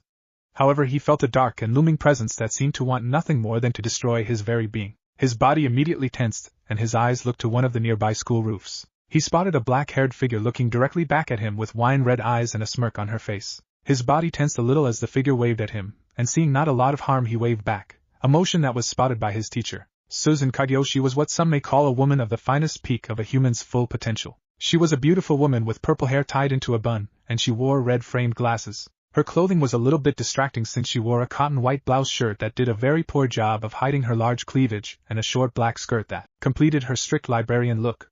She also had a rivalry with the gym teacher Daidoji, and just like her rival, she had a beauty mark as well, only instead of it being near her eye, hers was right on right boob. Now she was a woman who knew many things such as Yoma, yokai, devils, angels, and many more supernatural or odd things that went on in this town. A male was definitely not one she was expecting, and surprisingly it was more of an anomaly than an outright shock by the population. But she would treat him no different than her other students, so when she saw him not paying any attention, she decided to mess with a little bit. The teacher closed her lesson book before walking over in front of the still waving Naruto Yuki. She leaned back on the seat in front of him and stared at him with her own pair of red eyes. She noticed the figure on the roof as soon as she felt the dark presence, but recognized the owner of the intent and promptly ignored the one known as the Black Assassin. If Akio was going to kill somebody, she wasn't going to alert her target to her presence. His sister, who was sitting behind him, was trying in every way possible to alert her older brother to the older woman in front on him. Baka, she muttered before finally got fed up with oblivious older brother before she hit him in the back of the head with an eraser. The blonde's attention was pulled away from Akio before he turned to look at his sister, only to meet the red eyes of his teacher. Naruto began, only to be cut off by a paper fan to hit his desk, causing a loud crack to echo throughout the classroom. Mr. Yuki, please see me after class today, she said, lifting up her glasses as they gleamed in the light. The teacher walked back to her desk and continued the lesson. Naruto slammed his head on the desk, muttering silent curses before he peeked out the window to find that the black-haired girl watching him was now gone. About 20 minutes later, class ended and Naruto stood in front of Susan's desk while sweating internally. Both his sister, Riko, and Lala were standing outside the classroom door eavesdropping on the conversation. Mr. Yuki, do you understand that this class requires your attention? Susan asked, crossing her hands under her chin while watching Naruto's eyes just to make sure his eyes didn't drop to her breasts. Yes, ma'am, Naruto muttered back, finding it hard to keep eye contact because of her fierce gaze. It didn't help that woman's cleavage was on full display, but luckily his mind was in control and not his other head. Susan stood up and tilted her head up to look Naruto directly in the eyes since he was a whole head taller than she was. I will not tolerate failure in this class, she said while lowering her glasses just a bit so she could see over them. Now you're dismissed, she said, letting the blonde turn back towards the door. Naruto let out a discreet sigh before leaving the classroom. The blonde quickly dodged to the side before catching an eraser that would have hit him in the back of his head. He gave his sensei a look only to find her looking down while sipping from a cup of coffee. Weird, he muttered before stepping outside the class to find both Rico and Lala already waiting for him. Susan's head turned towards the door before she let a small smirk come across her face. Break. Lala, why are you looking at me like that? Naruto asked, referring to the pink-haired girl who kept discreetly glancing at the blonde-haired boy with a few silver stripes still in his hair. Lala quickly blushed at getting caught before she uncharacteristically poked her fingers together. The three were heading to their final class of the day and the hallways were filled with students. Well, you called me a part of your family, and you defended me from Riser, she said, getting Rico's eyes to widen in understanding. Naruto gave a small smile before he pat both Lala's and Rico's heads. Naruto tilted his head to the side a bit before winking at the two. Of course I defended you two from Riser. Rico's my adorable little blushing bunny and Lala lives in the house. Even if she's only been in our home a few days, I'll be damned if someone other than me takes advantage of you. He stuck his tongue out playfully as an added side effect. Rico as usual blushed like a cherry while Lala's smile brightened enough to supply the whole town with energy. Naruto nudged Rico's side with a knowing smile as he pointed down the hall. The brunette followed his finger and waved to Haruna, who waved back. You know you're going to have to ask Haruna out sometime soon, right? I'll ask Haruna out as soon as you give up ramen, Rico deadpanned. That's not fair and you know it. Naruto pouted, with Yuki giving a similar pout as she coiled around the blonde's neck. Asking him to give up ramen was like giving up his soul to the most dangerous and sadistic woman he could think of, and death was better than dealing with her any day of the week. Before anything could be done, Naruto's phone began beeping. The blonde's smile quickly melted when he noticed the picture someone sent him a text message, and as soon as he looked at his phone his smile was quickly wiped off his face and a serious glare replaced it. The blonde smiled at his sister and Lala. How about you two go to class ahead of me? I just found something I need to take care of something real quick, Naruto stated with a hidden gleam in his eye. But Rico knew that her brother better than anyone except maybe Mikan. Lala looked at her future husband questionably. But before she could say anything, Rico pushed the pinkette down the hall while giving her brother a stare that told him one thing: be careful and don't be reckless again. Naruto nodded before taking another look at his phone. On it was a picture of a tied-up Miyako and a tied-up Haruna, but instead of rope they were bound with what looked like tentacles, and the picture came the message, come to the tool shed or else you will never see these girls again. There was however one thing he didn't understand. Miyako just wasn't some regular schoolgirl, she was a Yukiana. So what exactly had the strength to overpower the brunette without causing too much of a scene? Break. A few minutes later the door to the tool shed was kicked open, making it fly off its hinges. Already standing there was the grinning gym teacher Daidoji, with both Haruna and Miyako hung up by their arms with their clothing ruffled. Blue eyes narrowed. Who are you? The dirty blonde-haired gym teacher had a much wilder aura than this person did, and that wasn't something most people knew how to just hide, like that, especially from him. The fake Daidoji gave a laugh before her body turned green and began shifting into a smaller form around Rico's height. The creature that was left standing was a light green reptilian creature with yellow eyes. It had a thin body with pointed teeth, a blue tongue and elf-like ears along with red marking decorating the top of its head, its ears, a little bit of its neck. Hello human, I am the one known as Highschool and Lala's future lover, the now named Highschool said with a fanged grin. The alien licked her green lips. Now if you don't mind, would you end your engagement to Lala? I'm gonna assume you're one of the marriage candidates, the blonde said, slowly shifting into a fighting stance as his blue eyes narrowed dangerously. Why the hell did you kidnap Miyako and Haruna? Highschool chuckled in amusement. Because they are close to you. And neither one of them are bad looking. Both of them would make wonderful additions to my harem. At the word harem, Naruto's eyes narrowed, and for a good reason as well. Why would you come to marry Lala if you already have people waiting for you? To be the new queen of the universe, of course. Whoever marries Lala will automatically inherit Lushen's empire and take over nearly the entire galaxy, Highschool said with an insane chuckle. And what about Lala? What is her opinion on the matter? Naruto asked with eyes narrowed as Yuki coiled around his neck, hissing all the while. Highschool looked olishly at the blonde before right out laughing at the human. It doesn't matter what the princess wants. All that matters is that she is a good little girl that will only speak when I'm taking her from behind. Naruto's hair shadowed his eyes before he began tapping the top of shoe against the concrete floor. If there was one thing Naruto disliked, it was people who took advantage of their loved ones and people who tried to forcefully increase the size of their harem with unwilling females. Riser was already second place on his hit list, and Highschool was quickly making her way to the top. You know, I think I will take these Lala along with these two and that little orange-haired girl along with me. I would love to hear her scream, the green alien said with a lustful smirk as she reached to Miyako's face. The alien's wrist was quickly seized by Naruto's.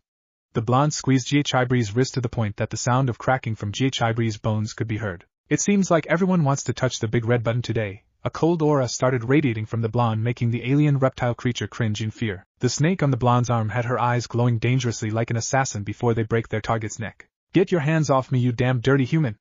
Hibri's body began growing larger and larger until she was at least 9 feet tall with 8 yellow claws, the size with each of them being the size of a large kitchen knife. But the blonde was still staring at her with ice blue eyes like she wasn't worth the trouble. His grip was still as powerful before she transformed, and the alien heard even more cracks from her wrist. You attempt to take someone who doesn't even like you, and then you want to take someone precious to me and someone precious to my sister away from us. I may not know Haruna all that well, but she important to Rico, and you will not break my little sister's heart. He uttered a hollow chuckle as Hibri started shaking. The marriage candidate lashed out with her left claw with the intent to maul Naruto's face. Blue eyes narrowed before Naruto's forearm quickly came up and blocked the claw a few inches away from his face with a raised eyebrow. You're actually pretty weak, aren't you? He asked with a thin smirk that grew when he could feel the alien's pulse quicken under his grip. The next thing Hibri knew was pain as her large body was now firmly wedged in the wall. The blonde with silver stripes in his hair put his outstretched leg back on the ground. The second the male started stepping towards the alien, Hibri returned to much smaller original form that was about the size of a raccoon. Wait, I give. Please have mercy. The princess, technically Hibri is a prince in the anime/manga, cried out, getting the blonde to tilt his head to the side. I'm not sure I have any left, Naruto mumbled, cracking his knuckles and his bones. Actually, I have a better idea. Sure, Yuki, did you eat breakfast lunch yet? The snake shook her head before licking her reptilian lips before she slithered down Naruto's body and bared her fangs at the shaking alien. Just in case Shiryuki doesn't like your taste, let me say this. Lala is a wonderful and lovely girl, not just a trophy, the blonde scolded in motherly way while the snake stalked closer and closer. Unknown to him, Lala was waiting outside the door listening to everything the blonde just said with a small smile on her face. Break. Naruto let out a sigh as he carried both Haruna, bridal style, and Miyako on his back. Her grip around his neck was pretty tight even when she was unconscious. To the nurse's office, and luckily for him there wasn't anybody in the hallway. Excuse me, he said while opening the door to the school nurse's office. The nurse was a woman known as Ryono Mikado. She had short brownish red hair and a pair of green eyes that sparkled in amusement. She had a pink shirt that was just low enough to show her cleavage behind a white lab coat. Mikado turned around her spinning chair to find the newest student carrying 2 girls.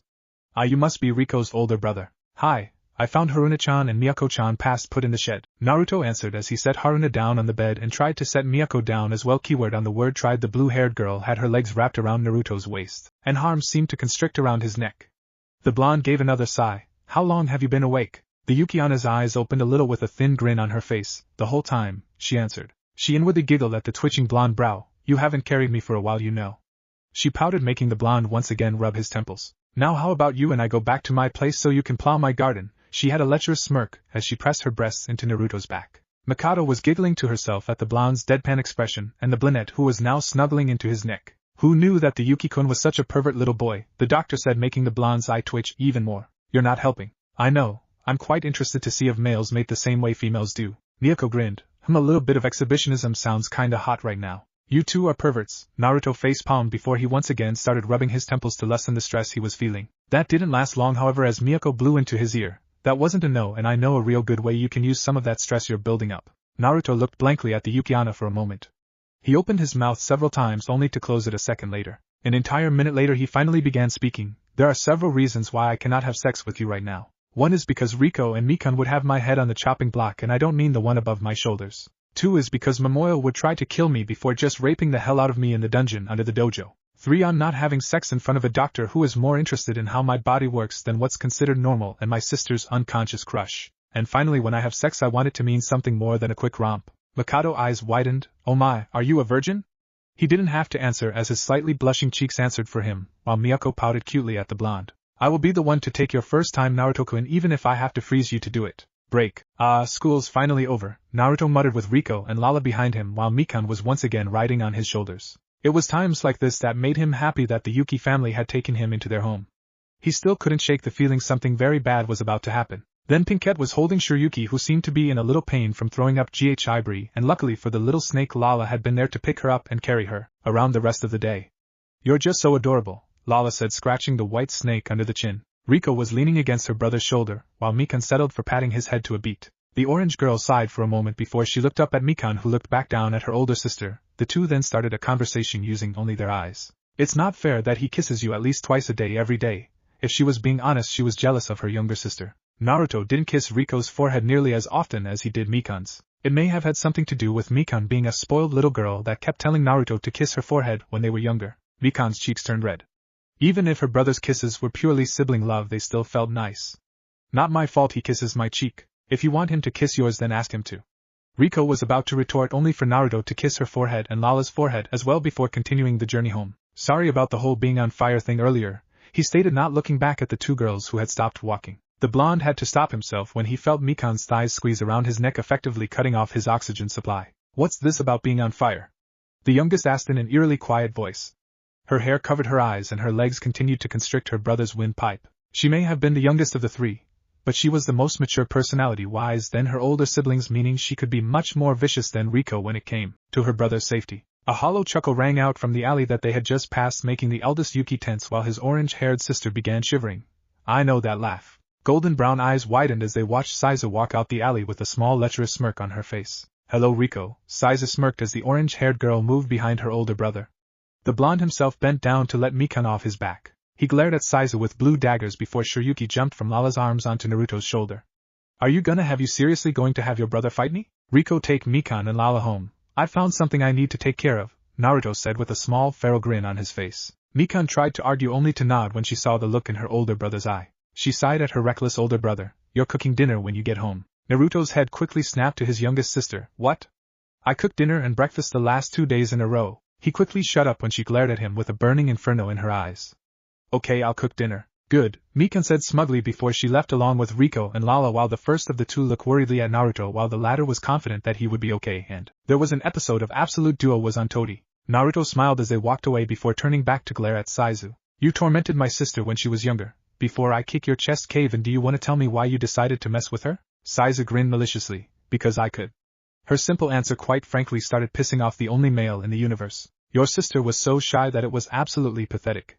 It was so much fun to crush her happiness at every opportunity. But I noticed as she got older that she filled out quite nicely. Saizu licked her lips. And that Lala girls is very pretty, and that youngster will grow into a very beautiful woman that I will have the pleasure of breaking. The next second Saizu's head was rammed straight into the wall while Naruto's hand was gripping her skull. Naruto's glare was slightly lazy, but it was still prominent. You'd be surprised how many times I've done this today. He let the girl slide down to the ground before he turned toward the dark alley. You can come out now, you already showed your signature once. A small laugh rang out before a black-haired girl stepped out from the shadows. She was rather short, and her hair was done into 4 pigtails. She had red eyes that were very similar to Moka's own red eyes. Her chest wasn't very big, but she was rather pretty even if she looked somewhat childish. He noted that she wore a light pink shade of lipstick as well. She was dressed in a black dress that went down to the middle of her thighs. Not bad, your sensory level is pretty decent. Thanks, now mind telling why you've been tailing me lately? Naruto asked with a slight glare in his eyes as he slid into a battle stance. The black-haired shook her head. Now that's not nice, you didn't even ask my name yet. Naruto sighed before he rubbed his temples for what felt like the 100th time today. This conversation isn't going anywhere unless I ask your name, is it? The woman shook her head with a wink, making the blonde hit his head against the wall. What's your name? Akua Shuzan, I'm Moka's oldest sister.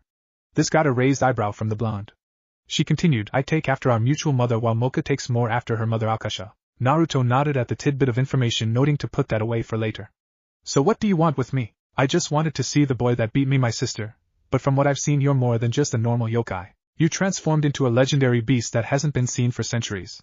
But you're even more than that from what it seems. The black-haired vampire's smile turned into a wicked smirk, getting the blonde to tense. I don't know if that's a good thing or bad thing, he tensed when Akua stepped closer. Well, I guess in my case it's a good thing, in your case I'm not so sure. The next second she disappeared and Naruto quickly turned around and slammed his leg shin into the now wide-eyed Saizu's unguarded side. The girl had grown into a larger and more grotesque and armored version of herself, and had a much longer tongue. Akua was in the air delivering a vicious elbow to the ogre yokai's temple, sending the ogre back into the wall before she shrunk back to her human form. So what is it exactly do you want? Naruto asked, taking a glance at Akua before he saw the same look in her eye that he had often seen in Momoyo's eyes before she challenged him to a fight. He sighed once again. Do you mind if we at least fight in the forest nearby? Not at all, I'd actually prefer a forest, so that we won't draw any attention, Akua answered before she poked Saizu's unconscious body with her feet. -10 minutes later. You ready? Naruto asked once again, sliding into a battle stance with both of his arms up and his knees were slightly bent. Akua didn't answer as she quickly dashed behind the blonde and kicked him in the back of his head, only for said blonde to drop to the ground, dodging the kick before attempting to drop kick the black-haired vampire. I'll take that as a yes. Not bad, she said, intercepting the drop kick before tossing Naruto into a tree. Your sensory and reaction time are marvelous. Instead of crashing into the tree, the blue-eyed teen used the tree to halt his current flying path. Naruto, using the surrounding branches, climbed to the highest point of the tree before he jumped high into the air before coming down with an earth-shattering punch. Akua smirked before stepping to the side to avoid the punch. Come on now, I could see that punch coming from a mile away. She kicked, catching the blonde's cheek, sending him to the ground once again. Why don't you transform? It'll be much more of a fight if you do. Your normal strength is far above a normal human's. But I want to see your full power. She's a lot stronger than Moka, that's for sure. Naruto rubbed his reddened cheek. He definitely needed to put it on ice when he got home. Yuki gave a violent hiss at Akira before locking blue eyes with Naruto's own blue eyes. Naruto shrugged but nodded at the well-scaled snake. Yuki, heavenly Okami, Naruto whispered, making both his and Yuki's forms shimmer. Once again Naruto's hair faded into a stark white while his pupils gained a ferrule-like slit. His canine teeth sharpened into fangs while 2 white wolf ears appeared on the top of his head, as did a long white tail. Black lines adorned his arms while red lines adorned his neck. Sitting on his shoulder with Yuki was now a small white wolf pup that had similar red and black lines decorating her coat. Yuki quickly jumped off her owner's shoulder before curling up in a ball and falling asleep on the grassy ground. Akira licked her lips in excitement. That's better, she said before attempting to stab the blonde through his stomach with a Yoki-enhanced hand. Naruto pushed a hand to the side before punching Akira in the gut, making the black-haired vampire heave. Moka's eldest sister slid back from the force of the punch. She was pleasantly surprised at the force of the punch, proving that he was no longer holding back. She disengaged the yokai limiters Akasha had placed on all 4 sisters before dashing at in an attempt to catch Naruto off guard. She's moving at least twice as fast as she was just a few seconds ago, he thought to himself before he ran to meet Akira in the middle of the clearing. The now white-haired boy countered Akira's high knee with his elbow before he tilted his head to avoid the black-haired girl's manicured hand. He couldn't dodge fully, therefore he got a small but deep cut on his cheek. Naruto's tail caught Akira off guard as it hit in the side, sending her flying towards the trees. His fingertips slightly glowed before he drew a line in the air across Akira's body. Akira's senses went haywire before she dropped to the ground. Slash! She was sure glad she dodged the attack because the tree behind her fell to the ground. The tree was perfectly cut in half as if it was done by a sword. She quickly turned to the white-haired boy only to find him an inch in front of her face. She immediately launched an elbow to block Naruto's fist before she kicked him in the stomach with both feet. Both fighters quickly jumped to their feet to continue fighting. Both fighters gave wicked grins towards one another before attacking one another once again. So what was that move you just used? Akira asked, kicking the side of Naruto's stomach before he retaliated with quick punch to her knee, making her wince. Naruto definitely knew how to fight, Akira would give him that. Naruto sheepishly smiled. It was a technique called Power Slash. I can only use it when I'm in the Okami transformation. He grabbed Akira's incoming chop to his neck before tossing the black-haired vampire over his shoulder. She's faster and stronger than Moka, but all her movements feel restricted. It's like she's doing everything in her power not to kill me. Akira landed on her feet like a cat before she jumped to strike Naruto once again. The white-haired teen's fingers glowed once again before he drew a loop with his first 2 fingers. A second later, an extremely strong gust of wind blew through the forest, making Akira fly to the side. But she wasn't known as the Black Assassin for nothing. Akira used the branches to gain momentum before using her newfound speed to hit Naruto in the face with her knee. An hour later, both fighters clashed with elbows once again before Naruto unexpectedly head-butted Akira. The black-haired vampire backed up holding her head. Ah, what the hell? What is your head made out of? Fucking titanium. The white-haired boy laughed a little, making Akira glare at him before Naruto attempted to kick her head. Akira's instincts kicked in before she pushed Naruto's kick upward with her right hand before hitting Naruto's solar plexus with a devastating palm from her left hand. Yoho Saishujui, twist step plucking hand strike. The next second Naruto was sent flying back before hitting. He skidded to a stop on the ground. But this time he didn't get back up. Oh shit, Akira swore before she ran over to the white-haired male, whose Okami features vanished and his hair once again brightened into his usual blonde-haired tone. The Yoho Saishujui is a kung fu counter technique that can knock somebody out for 3 days. The black-haired girl internally began to panic before her nose caught a scent of something sweet. She looked at her hand at some of Naruto's blood on it. Well, I don't think it would hurt just to see how it tastes, Akira said to herself before her pink tongue quickly took a quick lick of the blonde's blood. Her eyes widened immediately at the taste. Naruto's blood tasted tangy at first, but it instantly changed to the point of tasting like honey. It may not have sounded good, but it was oddly addictive. She went to lick some more blood of her hand before finding that she had already licked it all up from her hand. Her body heat started growing warmer and her face flushed. Her breathing started growing heavier and heavier. Need more blood. She said more to herself than anybody else before noting that Naruto was still knocked out and had multiple scratches on his face that had leaked a little blood. She thought of the consequences of what she was about to do before another surge of heat rushed through her body. I'm sure he won't mind. Akira straddled the blonde's hips before lowering her face to the blonde's own face. She noted that he was kind of cute before the scent of his blood flooded her senses. Her eyes glazed over before she quickly lapped up the blood on the blonde's face and even some blood that was on his neck.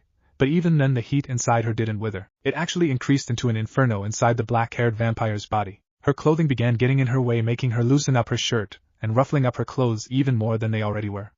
I need blood, more. Her fangs lengthened before she bit Naruto's neck. The delicious red fluid flowed into her mouth, finally sating the heat flowing through her body. One of her hands was running through Naruto's hair, while the other was holding his wrist to the ground. Akua pressed her body into Naruto's in an attempt to get more and more blood from the blonde-haired teen. The taste of Naruto's blood was amazing. She wanted more, she needed more. Akua unconsciously started dry-humping Naruto as she continued to drain more and more blood from the still knocked-out Naruto. She pulled out her fangs only for a second to catch her breath.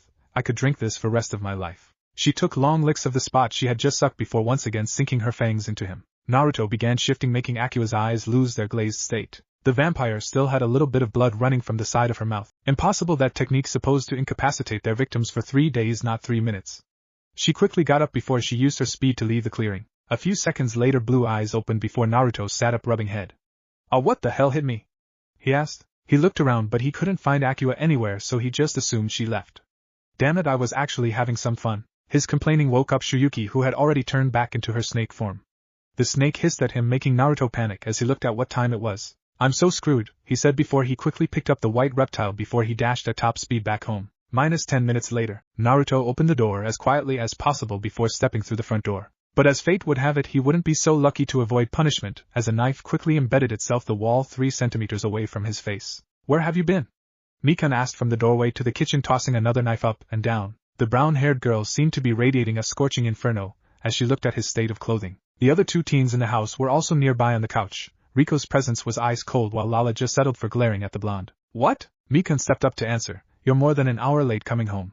Your clothing is all ruffled up, especially your collar. You have a woman's scent on you." And finally the youngest Yuki pulled down his collar and pointed to a spot on his neck. "You have a lipstick mark on your neck. Just what the hell were you doing?" Naruto sheepishly scratched the back of his head and answered the only way he knew how to. "I got into a fight," he said. Yuki quickly jumped off his shoulder before the blonde was attacked by both of his sisters. For the next 4 hours the only thing that could be heard were Naruto's cries of pain. -5 hours later, Naruto patched up the last of the scratches and bruises he had received from the fight with Akua and the beating he got from his sisters. The blonde sighed before he grabbed his cell phone. He looked towards the ceiling before dialing a number. After 5 seconds of ringing, someone answered. "Hello? Hey, it's me," Naruto answered. "Naru-chan. It's so nice of you to call me, so what's the deal?" The person on the other line called out with pure joy and excitement in her tone. "You ever heard of someone named Kuroka or Leon?" "Yep, Kuroko's a legend for Nico kind, but she also has a really weird habit of not wearing panties, and challenging strong people to a fight so they can give her lots and lots of kittens. She loves children, but insanely skilled in jiu-jitsu and stealth." "What about Leon?" "Leon is Kuroko's twin sister, and she's wilder and more physical than Kuroka. She can easily physically overpower the strongest of devils. She also wants kids, but unlike Kuroka she won't settle for the parent of being only strong. They need to be a nice person." In her own words she said that when she finds someone who fancies her she'll rape them until she's pregnant. "Great," Naruto said sarcastically. Naruto rolled his eyes. "No way, the last time you were over here, I nearly lost my while tied to the ceiling. Anyway, their little sister Kaneko is looking for them. Now you're no fun. Her actual name is Shironya no." The tone became whining before it changed into a curious tone. "Chiron's looking for her sisters, while both of them move independently from each other. You might have a chance in 2 months, it's the village's Matatabi parade after all. All 2-tailed Nikos are required to be there. Thanks for the information. Nope, you know my information comes at a price, so you owe me one." "Alright, what do you need?" Naruto asked before the voice started giggling on the other side. "Now where's the fun is spoiling the surprise. Just keep my favorite toy ready for me. I'm gonna need something to have fun with next time I see you. Pervert, anyway I want you to meet Chiron in person. She kind of has as much emotion as the side of a brick wall. I guess it could be fun. But you'll owe me another favor if I do." "Fine," Naruto answered with a sigh. "Alright then, I'll be there in about 2 weeks. "Thanks. No problem. I've got to go." Riko's glaring at me from outside my door, Naruto finished before hanging up. Naruto's gaze returned the glaring Riko. "What's up, Riko-chan?" he asked the pouting orange-haired Yuki who down next to her older brother. "Were you really fighting somebody?" Naruto nodded. "Yep, she was a really good fighter.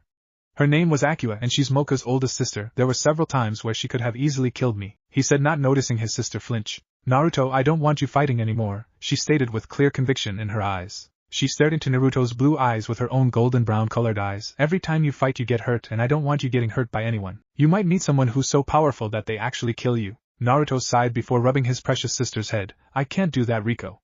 I fight so that I can protect you, Mikan, Ringo-chan and Saibai-chan and many more. If I couldn't fight then I wouldn't be able to protect you, now would I?" "That's not the point," Riko surprisingly yelled, swatting his hand off her head. "Do you have any idea how upset we'd be if you died?" "She's right, you know," Mikan said, leaning against the door. "You would affect a lot of people if you died." Riko would lose her confidence. "I would probably fall in depression. Ringo-chan would never come home anymore and Saibai-chan would work herself to death. Momoyo would rampage, Miyako would freeze everything within a 5-mile radius, and Lala would be picked up by one of her out-of-world fiancés. Naruto quickly grabbed Riko by her shoulders with one hand and Mikan with the other. He buried both their heads in his chest. I know, and that's why I won't die. I have something to fight for and something to come home to, he said, kissing both their foreheads. Riko sighed. I'm never going to get you to stop fighting, will I? She asked. Mikan answered, that'll be as hard as him giving up ramen. Never. Downstairs, Lala was on the phone with her mother Lushin. I really love Naruto-kun, she said, making the black-haired empress laugh crazily. I mean, he protected me twice in one day from a fire-powered human and even Ghi. Lushin smiled widely. Interesting. I wonder if he could deal with the other candidates? Why not come down and meet him yourself? The pinkette asked her mother, only for the black-haired woman to once again start laughing. Lala, sometimes you have the most wonderful ideas. I think I'll bring your sisters as well. They have some rage to let out, so it would be best to see if their future brother-in-law could deal with them. Okay, mama, the pinkette answered with a wide grin before she raced upstairs to sleep in Naruto's bed again. Haida residence. So this is the home of Rias's pawn and bishop, a cloaked figure said with a hidden wicked grin. The figure gave a small but arrogant laugh. Sorry, Rias, but it's best to learn your place before our marriage. In their hand shined a small bottle that was filled with a glowing purple. What if neglected Naruto sealed in the moon? Highschool DxD. And thanks for watching my video till the end. If you enjoyed this content, then do consider subscribing to my channel, and leave a like if you guys need the next part. Comment down, and thanks for watching the video, and see you guys in the next video.